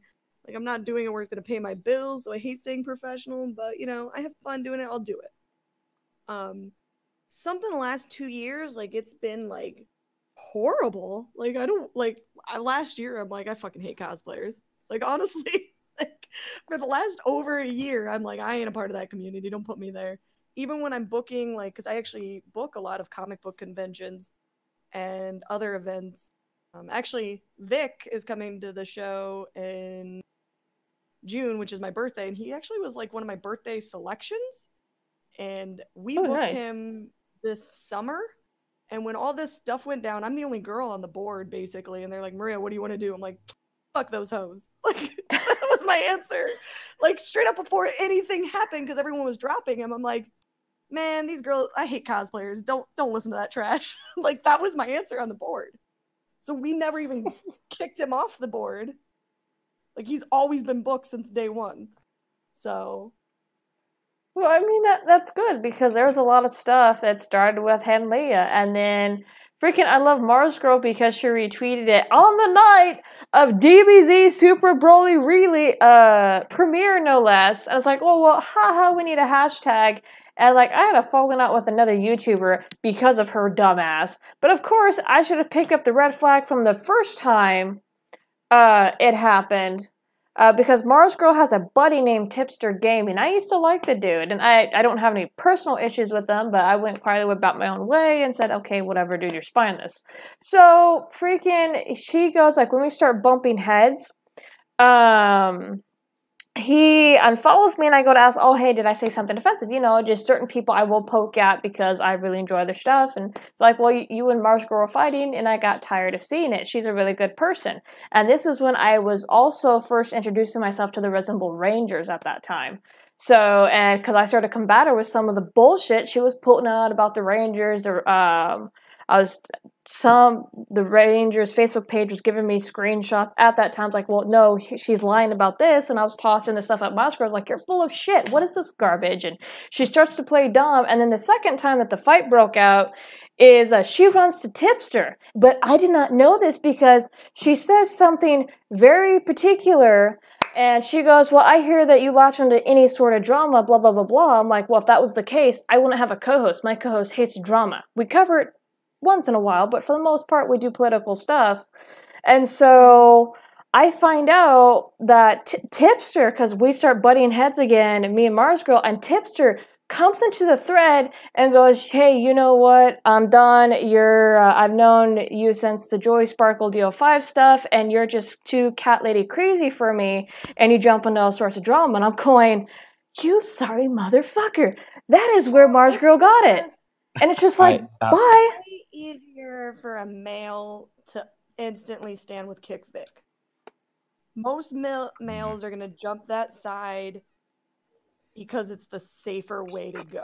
And honestly, that's what the girls are doing. That's the reason why they're not asking questions, not doing anything, because it's easier for someone to jump against him than jump with him, because then there's no questions asked, then you're not the bad guy. So if you're a dude, especially, if you jump on the Kick Vic side, you're a good guy. Like, you instantly get, like, a point pass. Like, 10 points to Gryffindor. Well, he hasn't touched the Kick Vic. He hasn't touched the Vic stuff at all. He touched it one time because an individual who was caught scamming people a while back came under a different username and got involved with I Stand With Vic crowd. So he touched upon that only, but I haven't seen him come in defense of Mars Girl. I haven't seen any of that, and I've told people he better keep his mouth shut at this point. I mean, he's way bigger than I am, but go ahead. Yeah, they're either gonna go quiet and not mention anything and stay out of it, or you could be the asshole who's like, I'm not a part of it, but kick Vic. And I'm like, wait, no, that makes you a part of it. Shut the fuck up. So you either don't say anything and you're quiet, or you go to kick Vic. If you're a male, 9 times out of 10, unless you have balls. Because if you do that, then automatically, like, it's the same thing. Like, oh, if you're not kick Vic, you hate women and you are a rapist. It's easier for them to, like, be like, oh, no, I'm not. I'm going to go over here.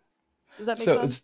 Yeah, that makes it. But just momentarily to clarify, well, 2 things. But one, just to momentarily clarify on the concept of drama, it's not that I don't do drama. I don't do internet drama. Yeah, internet drama, like petty shit. That's all politics is drama. Yeah. Well, because I don't know how old you guys are. I'm going to be 28 this year, so... Oh, God, I'm 30 and I feel old. So I'm older than both of you. I know, but God. So I was raised in the 80s. So it's a whole different world. Like, sex, drugs, and rock and roll. Like, when I was 16, I was trying to be a rock and roll groupie because that was cool. Does that make sense? Yeah, no, I hear you. Yeah, no. Now you can't even high five your fans or you're raping them. Yeah, no shit. So it's a different world. So when you look at internet drama, in the 80s, 90s, you couldn't just go on dial-up AOL and be like, ha ha ha, this guy is a predator. Because everybody would be like, shut the hell up. Now you're giving a voice to idiots is what you've done now. And everyone has a voice. All these autistic, which is fine. They can do that. It's great to give them power. But they don't have someone saying, hey, that's not a good idea. Does that make sense? Yeah. I mean, to be fair, it's probably not a good idea to give, like, flat earthers or anti-vaxxers a whole lot of power. Well, and that's what I'm saying. Like my son is autistic. Like, obviously I'm ADHD and crazy. I shouldn't be allowed to have a voice on the internet. Like, truthfully. Like, but no, I completely understand the concept of reasonably maybe should be censored. Exactly. Like, you shouldn't really have kids if you think they can breathe water. Like, and that's what, like, girls like Mars Girl and Sky are. They're girls that they got this random fame, popularity, and they got it for the wrong reasons at the right time, basically. Does that make sense? Yeah, no, it does. Can I blame Twitch for this? I want to blame Twitch for this. Well, see, with Mars Girl, and I have not read up enough on that situation, I do remember when this crap did break out, though, is from Channel Awesome because Mars Girl, Beth Elderkin, the one that wrote that that horrible IO9 article, and then they're from Channel Awesome. So with Channel Awesome, when Jew Wario passed away because he committed suicide and it was not a fun time for his wife or his family, and I remember people mourning that they have immortalized his channel. It later came out that he was a predator and rapist. Again, I kind of fell off from the story because I'm going like, there was so much speculation and hearsay going around, and supposedly there's police reports. I have yet to see anything. I didn't care to dig into it. But Mars Girl is being accused. Huh? Well, I mean, and that's a different case too. Like if someone's passed away and their family's grieving and yeah. Like, they're trying to let dead dogs lie type thing. Not that you should, but what are you going to come and get now? You're going to pull them up from the grave? Like, yeah.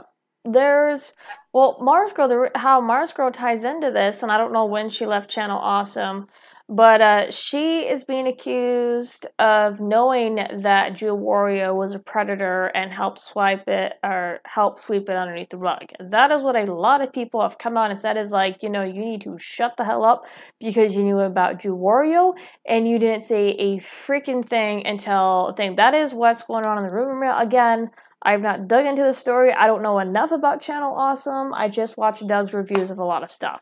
So I'm very new to like YouTube and like I'm starting doing Twitch. I'm very new to that. My kids really are my only backbone on those. I just got off of MySpace 4 years ago when I made the cosplay page. I'm gonna be the crotchety old man for a second and say, God dang Twitch! Exactly, like I just started doing Twitch. I mean, I only started doing Twitch when they started putting like the art platform on there and wasn't video games because I never understood watching someone play video games for hours. Like that was just my concept, and my kids love it. But it must be a younger people thing. I like Let's Plays.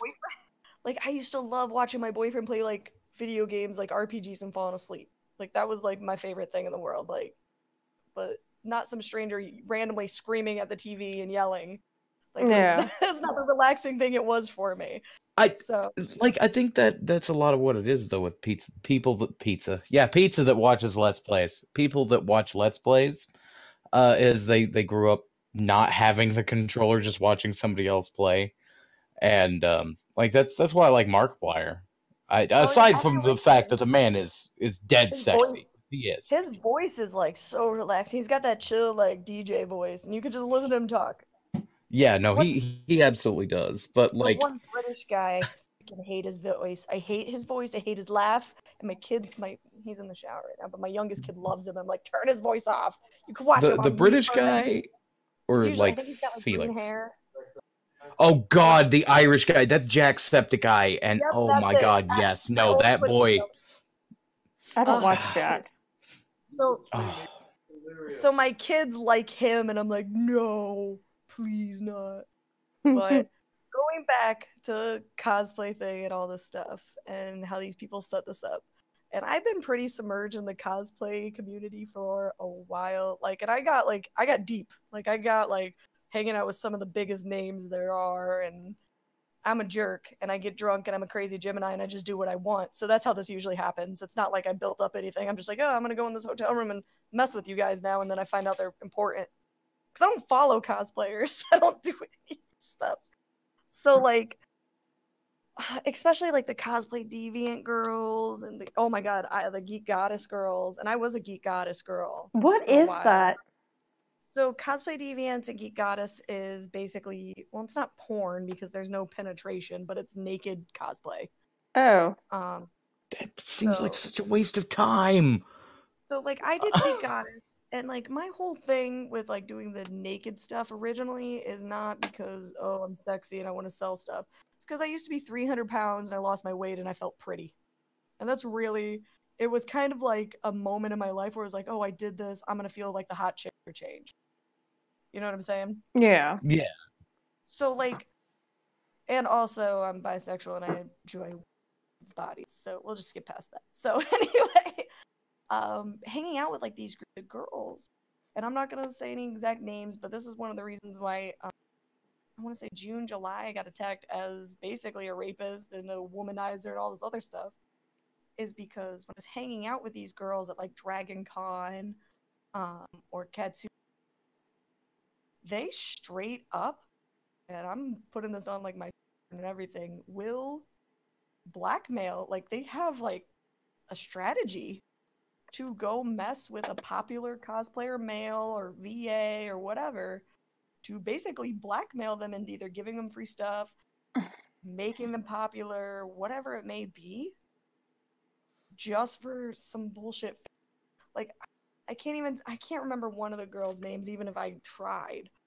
But she had this whole thing where she was gonna go, I want to say it was with Lone Star Matt guy's cosplay. She had set it up so hang out with him, and then when he refused to like date her the next day or something like that, like a month later, she dropped that he tried to rape her. Oh my shit. And this is normal. Like, this is a normal concept. So when the Vic stuff started dropping, I was like, nah, I know what these bitches be doing. Like, That's disgusting. Yeah. so they'll like sit at their cosplay booths, half dressed or whatever, and then like, you know, like creepy dudes will come up to you and be like, oh, I like your boobs, or you have a nice body. And like a normal chick that's uncomfortable, like me, I'd be like, yeah, you gotta leave my booth or I'm gonna make you leave, or you're making me uncomfortable or something, right? Yeah. These girls will literally like put their hands on other men, like kill them with kindness just to get a $5 gift off Amazon. And I don't know if it's like because it makes them feel like they're needed or feel like they're popular. I don't know what it is, but they definitely feed into that culture. Does that make sense? Yeah, no. Oh, no, I hear you. It's like screaming about being objectified sexually, but you're walking around with your boobs hanging out. Or like the booby streamers on Twitch. Oh. No, like, I'm not trying to like pot shot. Yeah, I'm just saying, like, they'll go on and on about how they're always being objectified and how women don't have a place on Twitch and they need to all be featured on the front page of Twitch for what was that, women's something day. Yeah. So here's a funny like difference between like me and those kind of girls is I'm a tattoo artist. I started tattooing when I was like 18, 19 years old. I was making more money doing that than going to art school. And I was doing like obviously dude tattoos, and they were like always looking at my boobs because I had big boobs. So instead of being like, oh my god, these Hell's Angel guys are offending me, I went and got a giant chest piece tattoo. I'm like, well, if you're gonna look now, you got something to look at. Like, that's like the difference between like girls now and then. Like, if I was just talking about this when I know you guys were waiting for me forever when I was at my family dinner, and I kind of was bringing up the topics there, and the girls were like, oh well, we should be able to go out and drink in bikinis alone and not have to feel objectified or raped. I'm like, my answer to any female that ever says that statement is, you know, burglars and murderers don't need to shoot and kill you either, but they're gonna do it no matter what you wear. No. And they don't look at it like that. They look at it like, oh, you're objectifying me because I'm half naked at 1 o'clock in the morning, wasted and alone. Yeah, No. you're kind of objectifying yourself there. You're like free advertisement at that point. And this is like, okay, let me put into frame of script. If I'm not saying these people deserve to get like raped or things like that, but something I have said on my channel, I've said it multiple fucking times, is especially when it comes to the Jesse Pridemore story and another story that popped up, is know your limit. Know how you should know damn well how you respond to alcohol. I have been black-faced drunk, and I've never gotten like drunk outside of my home. I keep it to my home and with my husband. There's reasons. But so I know how I get when I get like that. So I am conscious as to where I drink. And it's just like, if you're that dumb to get that wasted and not be responsible, I mean, I'm not saying you deserve to get raped, and whoever does it needs to be locked away if it does happen. But you open that door. Either. Yeah. Yeah, but you open that door. Go ahead. And it's the same situation. It's if you're out there, and I've never understand male or female, because we're not saying sexist wise, like, oh, you're a female, da-da. It's male or female. If you go out alone to a bar and you get so hammered you can't walk, you don't have a way home, you have nothing, and you're relying on, like, this is like not okay behavior to do to begin with. You are obviously doing something wrong. Like, you should never put yourself in that kind of situation where you are going to get so drunk that you cannot move or even sustain, like, a way home or even have a way home at that point. Yeah, and it's people, like I said, because I've talked about this before, too, I'm not saying people who put themselves in those situations deserve to get raped or, like, abused or violated. But at the same time, you need to be conscious as to what situations you put yourself in, because you can open the doors for a lot of unnecessary trouble and trauma, and a lot of people just want to be able to go out and do whatever free of consequences. Like, that's not how any of that shit works. None of it works. No. So I have a small bit of a tangent on this topic.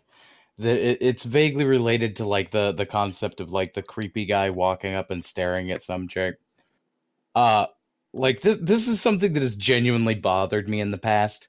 Why the hell do people wear like shirts with text on it and then complain that I'm I'm reading the text. I want to know what your goddamn shirt says.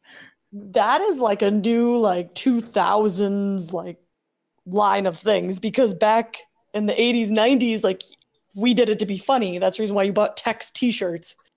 Like I don't know what that is either. Your guess is as good as me. And that yeah, like I've had to listen to a 2-hour lecture from some lady who was deeply offended that I was trying to read what her shirt said because the font was like the Gothic, like the Gothic text, but like italicized or something because it looked weird. That stuff is hard to read. I was trying to figure out what the dang shirt said.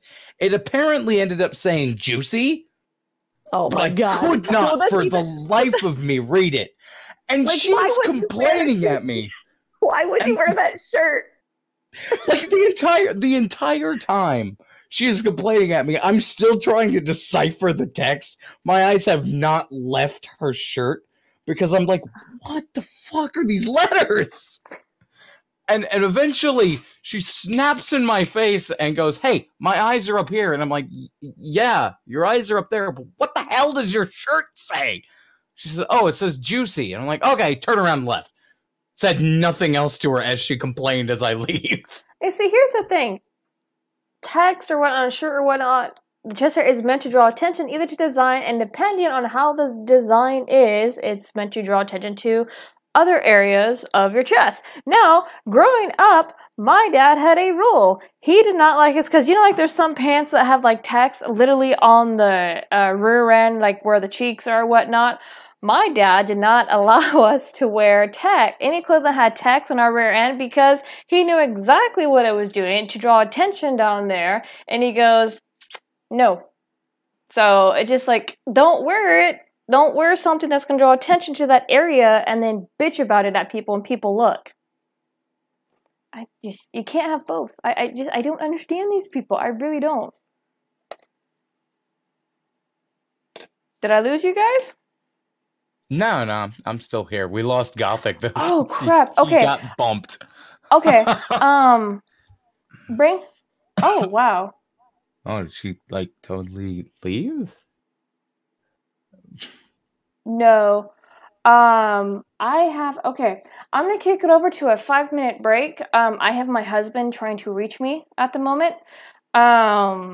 So because he's been out of service like all day, so to speak. So we're gonna take a 5-minute break, try to get Sushi back, and then we'll be back here in a few. Fair enough.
Okay, guys, we are back. Sorry, a little bit of technical issues, and then my husband called, who I've not been able to reach all day due to technical issues on his side. So, yay, but we're back.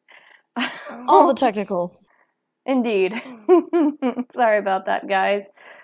So, anyway, where did we leave off? We were talking about a juicy on a t-shirt, and then that That's was all. right. And then I have like lost the conversation. I'm like, nope, it's gone. That's right. Yeah, it just pretty much, if, like I said, if you don't want people looking at certain things, don't wear text or certain types of clothing that's going to draw attention. And that, like I said, that's what I don't get, is they bitch and complain. It's like, well, you're looking at me. It's like, well, you're kind of, showing stuff. It's almost like, and I know we're kind of diving into the feminist stuff a little bit. It's almost like the slut walks. They don't want to be objectified, but they'll walk around topless. Yeah, I mean, and I always like to stress that goes for men and women.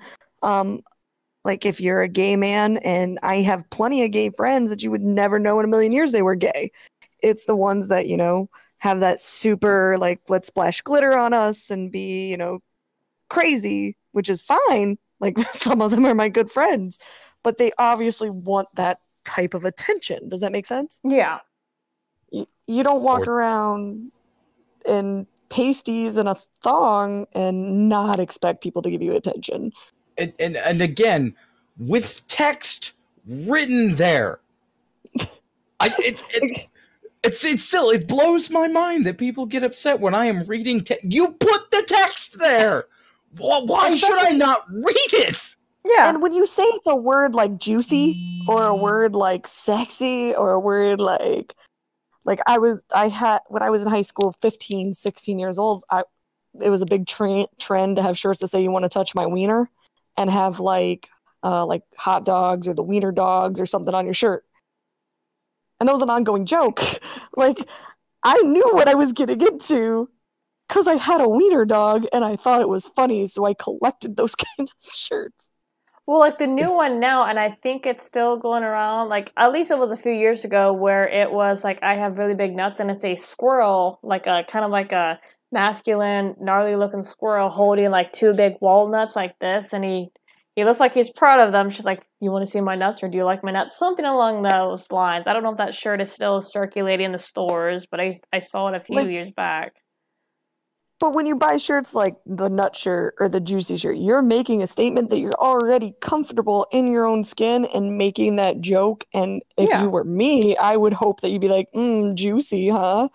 Like, you know what I mean? Like, how juicy are those melons? Or what kind of nuts are they? Are they walnuts or pistachios? Like, you're opening the ground to that kind of conversation. So if you're offended by someone reading it, like, that is like some serious, like, you need to go to a counselor and talk this out with a trained professional. Yeah, no, definitely. Or not wear that stuff if you don't want that type of attention. And I know we've diverged so much from the thing, but that's kind of like with the cosplay community too, is because there's, okay, I'm going to sound like a freaking prude here, but there are certain boundaries in place for a reason. And when you go over those certain boundaries, you're just asking for trouble. Now, I'm not saying you deserve the end result of some of that trouble. No. But at the same time, you have entered into a minefield, and now you're trying to figure out how to step around the landmines without, in a way, getting your limbs blown off or traumatized in some other way. It's just like you can't. You're feeding into that. You can't expect any of that to go away when you are making yourself fapping material. Yeah, and it's two different worlds too. Because if you're on the internet, and like I said, I've done like topless and butts. I will never do vagina or anything like that because that's too much. Like, I'm not, no. Yeah. Like, it's okay if you do that. I have plenty of cam girlfriends. I have that stuff. And I understand if you're privately doing that in the privacy of your hotel room, your bedroom, wherever you're privately doing that, and you're not obviously doing on a con floor. And it's very weird when dudes expect, like, the world, like, when you're like, oh, I'm doing porn here, but you're, like, just normal. Like, if you're in jeans and a t-shirt, there's no reason why anyone should objectify you in that kind of sense. Does that make sense? Yeah, wait. They do this. Okay, no, back up 5 steps. Okay. They do that shit at like in cons or whatnot. Like they'll go full blown. No. You had me worried. That's kind of where I'm going though. Is like if you're doing that in the privacy of your own room or your house or wherever you're doing that, and it's on the internet. But when you step into the con and you're in a Spider-Man suit, like, then it's weird if someone's like, oh, and trying to hit on you. Or objectifying you in that kind of way. You see what I'm saying? Yeah. But if you go to a con and you're spraying whipped cream on yourself and you're putting yourself in there like a porn star, you're bringing that attention towards you in that demeanor. Does that make sense? Yeah. To be fair, it depends on the Spider-Man costume. Okay, that is true. To be fair, if you're body painted Spider-Man. no, like, okay, to be fair, I have been to, there's a bar on the outside of Lawrence called the Manhole. I'm sure I don't have to explain what the Manhole is. Well, if it's lingerie... No, it wasn't lingerie. It was just the full body suit, but the guy wasn't wearing any underwear. So it was just pure visible outline. Yeah, that's an ongoing man thing. Like, I don't know what it is with dudes. Like, you don't even have to wear a cup. You just wear a dancing belt. You do something to hide your dick. Like if I'm a dude and I was walking out, I'm like, oh yeah, that's very uncomfortable looking, especially with little kids hugging your leg. Like, that's a whole nother level of, like, let's get off the woman situation here. Like, if you put it out there, like, don't do that. If you are uncomfortable, trust me, you're making other people uncomfortable. There is something genuinely a little disturbing about like the people that wear like the skin tight body suits with just aggressively presenting genitalia. It doesn't matter if it's a guy or a girl, because like a super aggressive camel toe is no less disturbing up close. And it's true though, and it's like, you know that they see this. It's almost like what she was talking about a minute ago. Like you know what you're doing, and then you're trying to make a scene out of it. It's like, because I used to be really goth in high school. When I was in high school, you were goth because you hated the world and you didn't give no F of what anyone was thinking about you. Today, if you're goth, you want people to acknowledge you, and you want to make a scene, and you want to be the center of attention. Does that make sense? I think that's why there's emo kids versus goths. Yeah. Oh, God, emo kids. No. Let me make a comment on that, please. Okay, so when I was a freshman in high school, like legit. So I actually hung around legit goth kids because like during middle school I was severely bullied, so I started dressing black. The high school I went to for my freshman year were legit scared of goths. They stayed the fuck away from them. So I'm like going, hey, I can drive with these people because they get left alone and people are scared with them. Okay, so I started dressing in dark colors, and I still dress in dark colors today because I like the look. So I started to hear the term emo my sophomore year and a little bit into my freshman year because I had to switch schools. And at first I'm going like, what in the ever-living crap is emo? And they're like, well, it's the same thing as goth, but you're like really emotional, depressed. And I'm just going like, goths aren't like that. They just want to be left alone and they dress in black. Some of them do like the satanic stuff or whatnot, but for the most part, they're anime nerds. We never drew attention to ourselves to draw attention to ourselves. They wanted people to leave them the fuck alone. And so like, if there's like that's why we did it. Like we looked this way so you don't fuck with us. Like, exactly. That's the whole reason. It's like we want to look like we're gonna eat your soul. Go away. See, like this was how I always understood emo kids. It was like the goth kids, but adding on the Valley Girl to it. So they were dark and brooding and depressed, but also lol so random XD. That's so what she said her age with emo kids. So emo came out like when I was probably starting college. So as an official like goth hardcore metal kid, like how we described emo and like scene kids were, oh, daddy didn't buy us a Beamer, so now we have to go put eyeliner on, so maybe they'll respect us more. I I just didn't get it. It's like, why do you want to look depressed all the time or be emotional all the time? And something too. Go ahead. But it fits the whole genre of like wearing the juicy shirt and then getting offended. It's literally that series of people. Like, oh, I want you to acknowledge me, but I want you to know that I'm emotionally offended and hurt about it.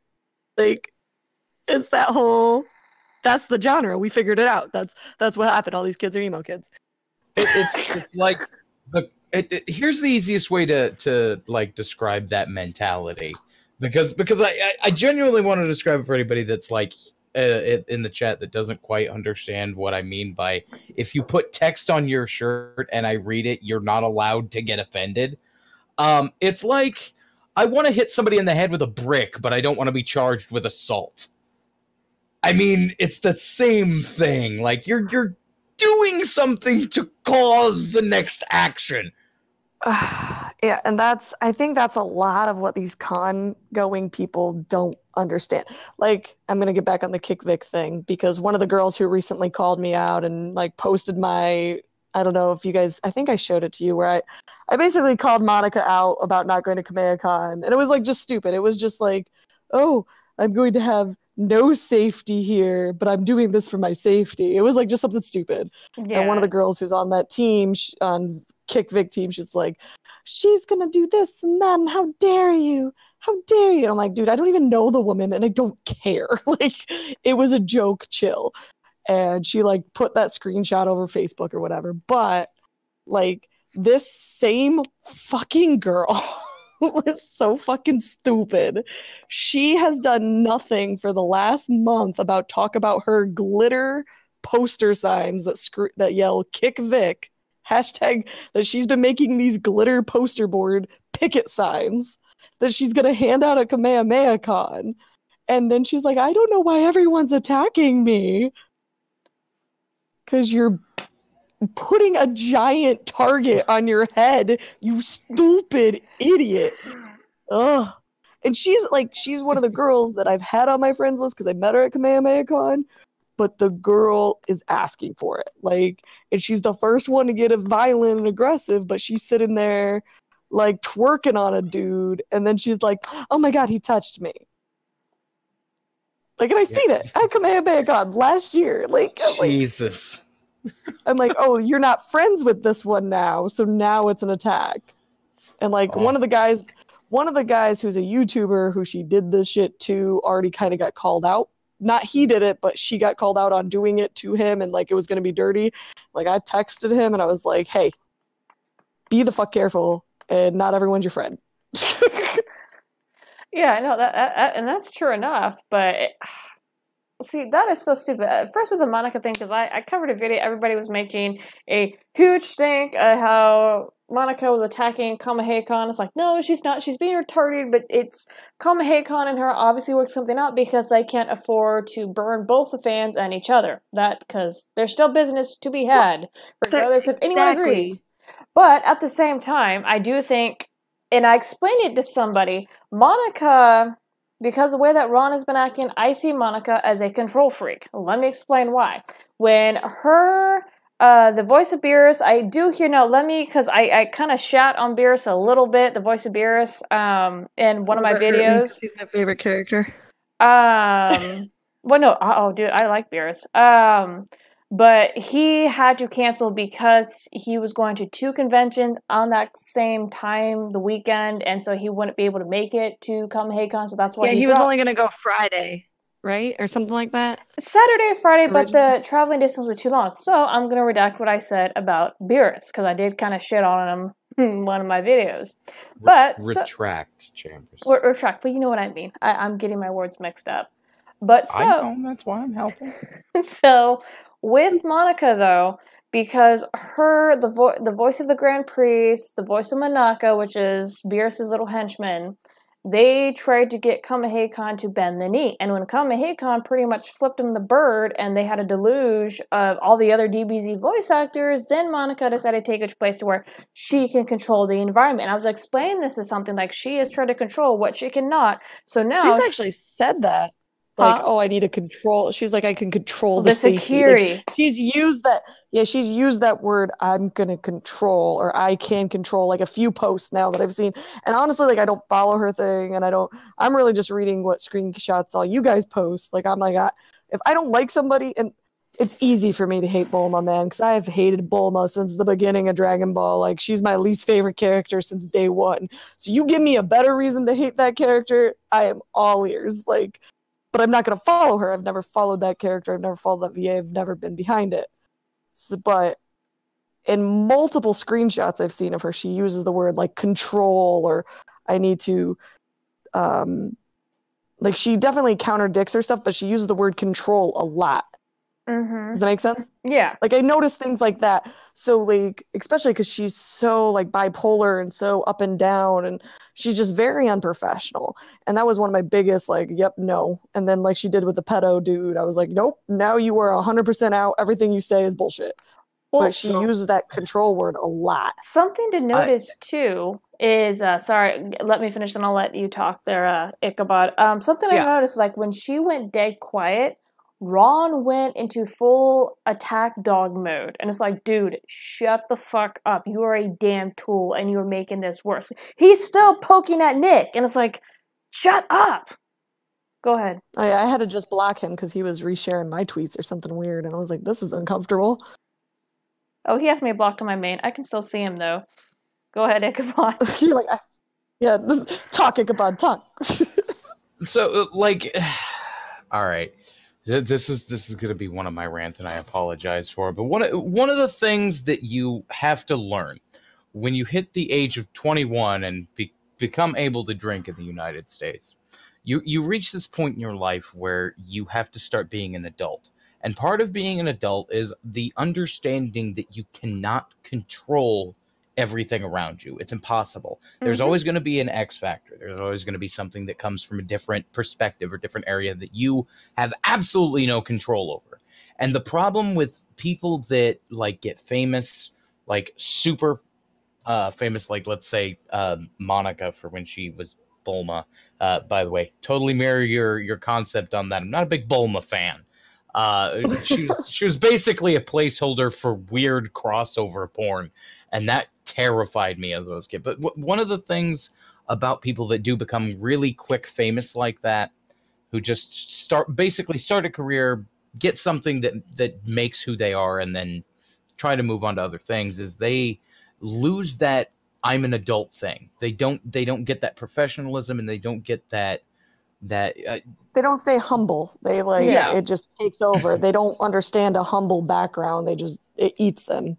Which is what happens with cosplayers, honestly. Yeah, they get too famous too fast, and they don't have the experience or wherewithal to realize that part of being somebody that people look up to as a role model is you have to nut up. You can't just sit there and continue to be this like flippant child for your entire life. Monica's what, like 35, 45, something like that. She's like my age. Yeah, she's just a little older than me. We're like the same age. Yeah, she doesn't have any excuse. Yeah, she has no excuse to be acting like a 16-year-old teenager who got stared at a little too hard by the creepy kid in class. Yeah, I get it. You don't like that Vic is, well, apparently more popular than you, but the factor that, you know, he's showing this respectable love for the fans, but he's not talking shit. He's being a professional about it. He's not coming out and saying these bitches don't know what they's talking about. No, he's sitting there and he's being a professional about it. He's being an adult about it, and that is a hard pill that Monica needs to swallow, and a lot of these kickfic people need to swallow. You are mostly adults now. You have to start acting like it. You have just because you play a 16-year-old annoying girl in an anime doesn't mean that is who you are in real life. Well, and I think she's associated herself so much with annoying Bulma that like that's her now. Like she has become that character. Like that's one of the reasons why I hate Bulma. Like all she does is nag and annoy people, and she's just not a good character.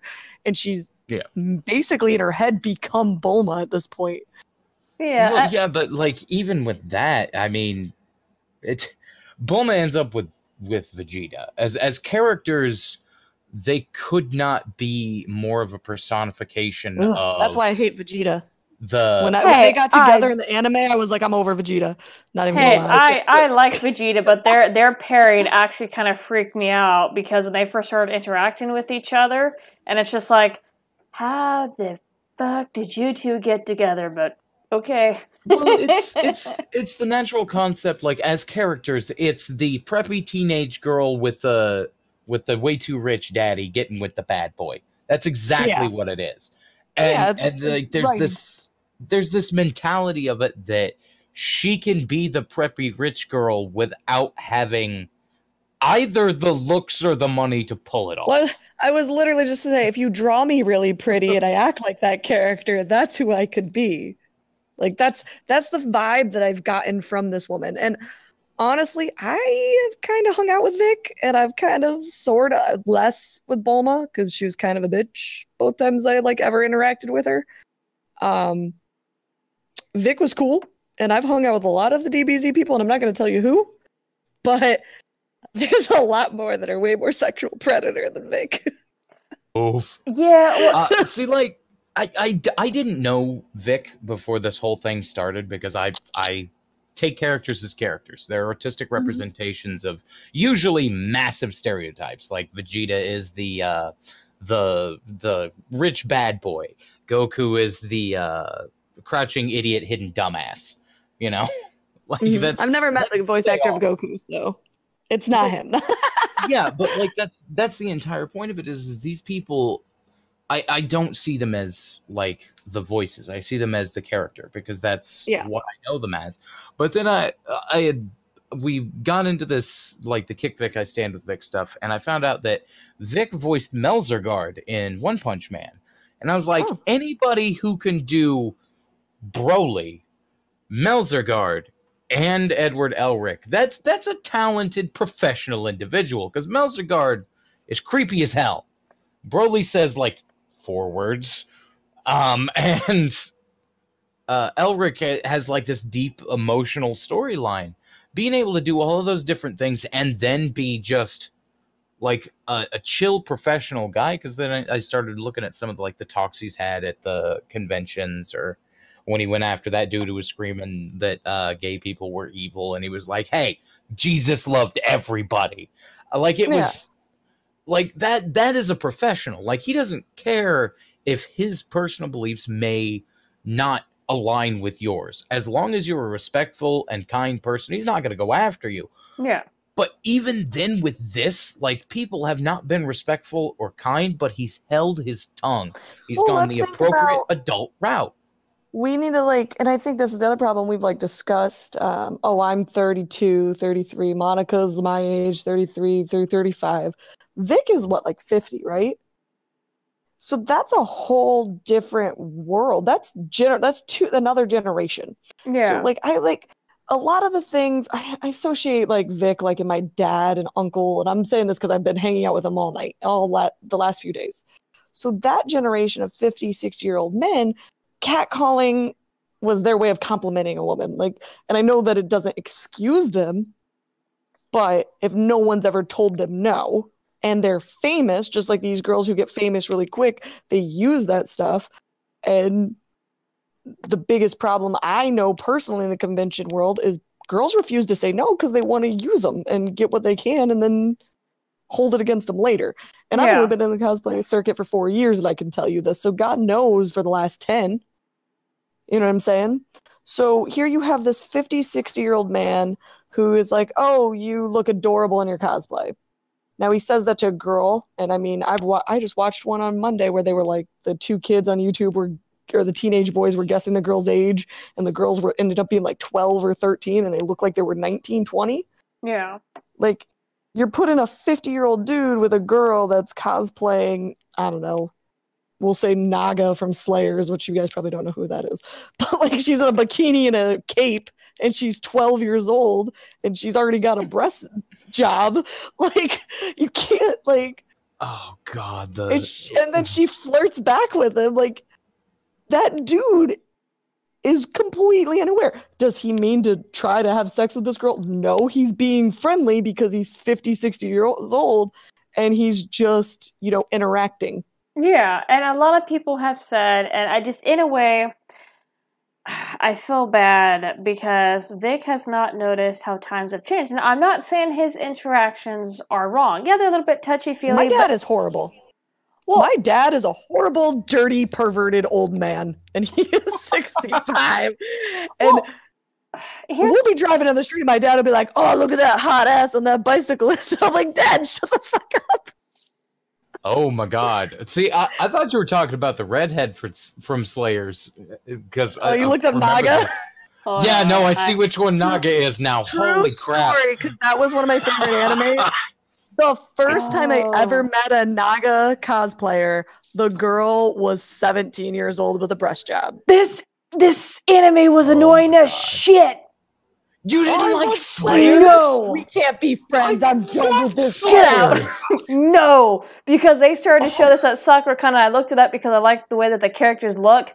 Oh my God, the main character is so fucking irritating. I can't watch it. Lena. You don't like Lena? No, I don't like Lena. That's another thing. Okay, like I just watched Brotherhood, and I didn't know Vic was the same because I hung out with Vic, and I only knew he did Full Metal Alchemist. Okay, so I didn't know he was even Broly. And I was watching one of the panels where they're like, "Oh, he's attacking this. He's being a pedophile because he's being aggressive towards this 15-year-old girl." And when you watch it, you realize like he's just reciting his lines from the anime. And we were just talking about Slayers, and Lena would be like, "I wish my titties would grow bigger," and she's supposed to be a 14-year-old girl. We're talking anime now. Right. Yeah, that's just natural anime though at this point. So like, even if you think about him and Full Metal, like his character hit on Winnie like all the time in other characters, and he was always silly. So you're taking him out of context of him reciting something that the girl asked him to recite, and now you're saying he's being creep. Well, it's just like with the Tamaki coffee scene. Like the two videos I saw where the girls were of age, and he even made a joke in one video. He's like, "Well, ask all the fathers they leave him." It was a joke. It was a freaking harmless joke. And they're like, "Well, he's being creepy." It's like, that's a Tamaki line, you dumb shits. And that's what. So my experience with him, that's what he does. Like he does that all the time. Because how many times have you gone to avoid? I just did a voice acting panel with Majin or Fat Boo and Hercule and Pan, and they did like a whole skit of whatever in character. That's a normal thing that they do in panels. Like that is a request. Usually it's a closing out a panel request. So you are requesting Alfred to flirt with Winnie at the beach.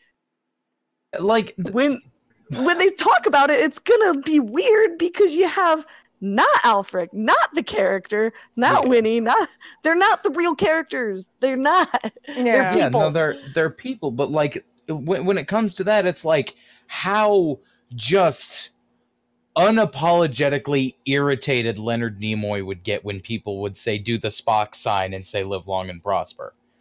Yeah. Like as he got older, he was just like, I am so tired of saying that line. No. But it would be like if somebody recorded him saying live long and prosper and somebody thought he was trying to be like, come back to my room, baby. No. Exactly. So like Madonna doesn't play like a virgin anymore. Like there's musicians that refuse to play those songs. These VAs, like 90% of their money comes from being booked at conventions. So if they're getting paid to do a panel, because a lot of times you pay them extra money for each panel. Yeah. So you're getting paid to do a panel, and in the write-up for the panel, it'll say like, hey, let's do a skit at the end, or you be in character. And it's all like random. Like it's not like a written script. Yeah. So they can't control that kind of stuff. We do have a question in the chat from Joking Juggernaut. They said, serious question, how does everyone feel about Kale and Khalifa? I honestly have not seen them as a character really at all. Kale, I know who you're talking about. They're from Universe 6 under Laura Chapa. Kale especially, because me and my husband were talking about it. The Power Art came out before DBZ Super Broly premiered, and if you actually compared, because Kale is Calipha's like bipolar friend, and they tease that obviously they like each other. So when Kale feels like she is like pushed aside or whatnot, she loses her freaking shit. So if you look at like the power effects, like especially in Tournament of Power, like spoiler alert if you guys have not seen it yet, but she loses. Yeah, I've only gotten to the end of Super or whatever. Oh, well, Kale, like I said, Universe X has her own Super Saiyans, and they're much different. Anyway, Kale loses her shit, and she becomes, like, this monster, but if you look at her design, she looks freakishly like Broly from the new Super Broly DBZ movie, and her powers fan art from that. Yeah, and her powers has the same effect and look as Super Broly. She was used, this is mine and hubby's belief, because we both see all the movie for a date night. It is our belief that Kale was used to prop up Super Broly and kind of give a teaser as to his power level. So, well, yeah, like that was always the point, was Kale was supposed to be Universe 6's version of Broly. Yeah. She tapped into what was the legendary Super Saiyan power. But, you know, to give you an opinion of what I feel about Kale and Khalifa, basically what Gothic said, but I've seen all of Super, and I still don't care about them as characters. Well, like, and I see people cosplaying them, and I'm like, well, that's a sad design. Because usually, like, I'll cosplay a character because I like the design and the base of the character, and everyone's asked me to cosplay them, and I'm like, I don't give a shit about those two. I mean, it's like the people that care about what was it? Kate Sith from Final Fantasy VII. I don't even know the people who honestly. Okay, do you remember the big Moogle mascot with the cat on top of it? People genuinely like that character, but the fact that you don't remember who that is only lends credence to my point. I'm gonna tell you right now why everyone likes cauliflower and kale, and it's the honest reason. They are two chicks that go Super Saiyan, and they're the first real female Super Saiyan characters. Because Pan never, even in GT, didn't even go Super Saiyan. There really isn't. They're the first female, legit, written in, have some kind of backbone, Super Saiyan characters. And all these people are gonna relate with them that can't relate with, Vegeta because they don't have dicks. And that. To be fair, Pan got ripped off with that. Oh, she did. And I didn't even watch she hardcore got ripped off with that, because at the end of GT, and I hate to spoil it, but Pan becomes a grandma, right? And then the two kids are basically Vegeta and Goku reincarnated, whatever. But Pan's a grandma and has never gone Super Saiyan. Her grandson just does it from birth. She was robbed. Well, I thought even GT her as a was baby in the new non-canon. Super, she's floating around she's a baby and she's going in outer space and stuff. I'm like, ugh. Well, yeah, that's GT messed up life. Well, see, here's the thing. I heard that GT was non-canon though, because this is what I heard. They switched writers for a time, and when the original writer came back to write Super, he tossed out anything that GT did and went, "Oh yeah." So it's not supposed to be the act. That's the reason why they did Super, was to basically make GT disappear. Yeah, they retconned GT out of it, and to be fair, they had every reason to. It's trash. That's why I stopped watching Dragon Ball Z. Here's an easy way to describe GT for those of you who haven't seen it. Take Dragon Ball Z, now make it drop 4 hits of acid and get it super drunk on absinthe, and then have it write a story that's just the My Immortal fan fiction of DBZ. And that's Dragon Ball Z. That's Dragon Ball GT. That's all it is. It's just a hallucination of terrible. Well, not only that, but the power-ups are different, because I think it was past Super Saiyan 3 in GT is they would actually start to transform, look a little bit like monkeys, their skin, especially Goku, his arms went red. He started to the have red thing, yeah. yeah, is both Goku and Vegeta, so the They lost their power ups were eyebrows. different. Yeah, They didn't have power ups were eyebrows different. no more. That was Super Saiyan 4. They would get they would get their original hair color back, but then they'd have like all the fuzz on them because it was basically they were tapping into the power of Ozaru and Super Saiyan at the same time, which the Ozaru was the big monkey. So they would get their tails back, and they'd have all the fur on them, and they'd have weirdly colorful eyeliner. Yeah, no eyebrows. No eyebrows. Yeah, oh, wait, they were. What was that? SSJ3 had no eyebrows too, right? It's just like forehead. Oh, yeah. I always thought that was weird. Like, as an artist point, I'm like, why? Why did you take away their eyebrows? Or something silly. I always felt like that was uncomfortable. Actually, I stopped watching Dragon Ball Z because GT was so annoying to me. GT was weird. Oh, it was so bad. And actually, Beerus pulled me back into my Dragon Ball Z love. Like, when they released him as a character, I'm like, well, I'm back. Okay. Two things, because I'm going to touch on Beerus. We need to start wrapping this up because Nick's stream is literally in 20 minutes, and there's some, like, juicy crap that's coming out, and I gotta, like, scram to make dinner before it happens. But when it comes to Beerus, I do remember when I started to hear talk about how they were going to introduce gods into the DBZ universe that Goku and Vegeta couldn't beat up. People are like, well, this shouldn't be canon. It's like, well, it does make sense to have superior beings. And then me and my husband started to watch Super, and at first I'm going like, okay, Beerus is kind of annoying, kind of not. And then like the more they started to show him, especially with Whis, I love Whis. Whis is fucking hysterical.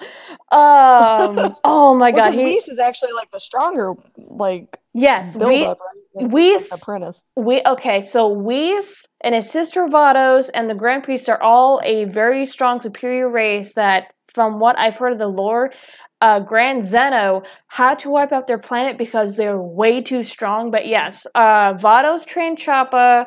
Vados also trained Whis. Whis is the younger sister of Vados. Vados is the angel to Lord Choppa, and Whis trained Lord Beerus. So with Whis, when they started to introduce these characters more and more, and I'll go home like, I like these two. And Beerus, he's a tough guy, but he's also a softy, and I don't know. A lot of people were bitching about how they made him canon. I'm like, shut up. So my favorite Dragon Ball Z characters are 17, 18, which were always my life, and then now Beerus. And I'm like, I think, and just in my like character love in general, I'm like, I think I am seeing like a habit in my life. And actually, Beerus was my first Dragon Ball Z tattoo, so I just got him tattooed on my leg last year because I was like, yes, I love him. It might sound legitimately odd, but my out of all of Dragon Ball Z existence, which includes anything that's like non-canon, favorite character was Team 4 Star's version of 13, just because of the trucker hat. I was about to say that's the trucker guy, right? Yes. 13 is that the trucker hat? Is that the guy with the orange hair, like the android with the orange hair, like? He turns into that. Yeah. He starts out with white hair and like the Red Ribbon Army, but like their logo, but on just a trucker hat, and I love it. I love the design. I love how they turn him into like the hick. Like the whole Red Ribbon story, all the way from Dragon Ball to whenever, has always been my favorite because they've always just been like the most ridiculous, out of place characters, and they make it fun. Like that's why I've always been behind those stupid androids. Especially with what was it? Oh, okay, no, this is not the android I'm talking about the other one. He kind of looks like Frankenstein, kind of not. But there's another character that in the Red Ribbon Army, I forgot what his name is. He's looking for treasure for the Red Ribbon Army. It's when Bulma was still young and when Goku was a kid. General Blue. There you go. And he was so obnoxious. Now, of course, America took and censored what the joke was. But in the Japanese uncut, Bulma tries to flirt with him, and he goes, I'm not interested in women, blah, blah, blah, blah. And she goes, crap, he's gay. And so he goes, you insult me. And he breaks out into like this mockery of Bruce Lee, and it's just like, oh my god, this guy's nuts. He gets the crap beat out of him, though. Androids have always been that silly character. Like, either they're like badass or they're silly. They've always been just like a good filler Like, it wasn't just like tossed around, like, and it's been a continued thing since Dragon Ball, I think. The only thing I can say about I smacked my mic. I'm sorry. The only thing I can say about General Blue is, dude, don't get any more Zarbon on me. I've had enough. That's my next Dragon Ball Z cosplay. I want to do Zarbon really bad. See, Oh God, what was? But I want to do the alligator version. I want to do it when he's ugly. Like, I want to do him like hot, and then like go back to the con later, or like as an alligator. I want to do like a double, like somehow. Oh, him. Okay. He's a green-haired fella. Yeah, The pretty boy. What you do is you go as the pretty boy version, and then you go to like a shop in Florida and get like just a big crocodile mask. Oh, no. Change nothing else and just come back with the crocodile mask. I'll just get the alligator from Suicide Squad. I'll just get that mask and paint it. Oh my gosh. You're talking about a croc. The teal wig on it. Well, with that being said, let's wrap up with our final thoughts, because it's literally 17 minutes and I gotta hurry and make something to eat because I'm gonna be clipping crap. So, final thoughts. Go.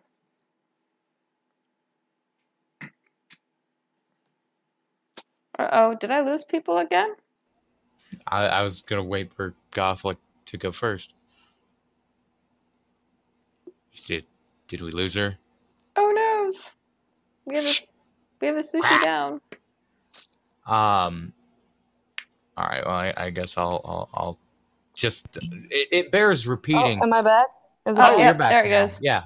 Go ahead. Sorry, I found out what's going on. My hotel is trying to connect to my Wi-Fi, and then it disconnects me instantly. So that's what happened. So that's my final thought.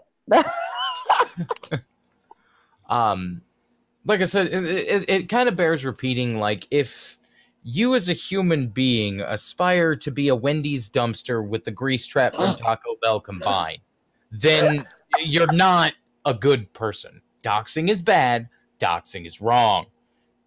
Don't do it. Quit being an asshole. Okay? That's it. That's all I can say about it. Like, don't be a dick. Yeah. I used to run a panel called Don't Be a Dick. I know for me, like I said, I'm not part of the community, but just the very fact that these people turned around and targeted someone after bitching about being targeted, and even when me and a few others stepped in to fucking help them and put the PSA out, hey, there's a freaking sex offender running around, and I know we're all over the place with our conversation, but if you guys want to go support KRONICKaren, all of her links are below. If you enjoyed this stream interview type thing with Gothic Sushi, all of her links are below. She has a Patreon or whatnot. I did find all the links, so go check her out. I do appreciate you coming on, Sushi. That was actually pretty cool of you. So yeah, no, I'm sorry I wasn't here earlier. Oh, so I thought. Oh no, you're fine. I'm just glad you showed up, and like I said, I didn't want you to rush the family dinner, and kids needed their ice cream. Kids need dessert, Mom. They were mad at me. But yeah. Don't be a hypocrite. That's probably my only. That ties in with what you guys said. Like, being a hypocrite is bad. Okay. Pretty much. But yeah, like I said, Nick's stream is literally in 11 minutes. He has put out that Ty Beard is not going to join him this evening, but he's going to talk about the ethics complaint that Ron Toy, of all freaking people, put in against Ty Beard. Of course he did. And then there was some other stuff he tweeted out. I can't remember what it was. But yeah, go check out the stream later. I'm going to try to grab some clips if there's some juicy stuff. But you guys have a nice night. Go check out the links below. And we will see you guys in the next one. Okay, bye-bye.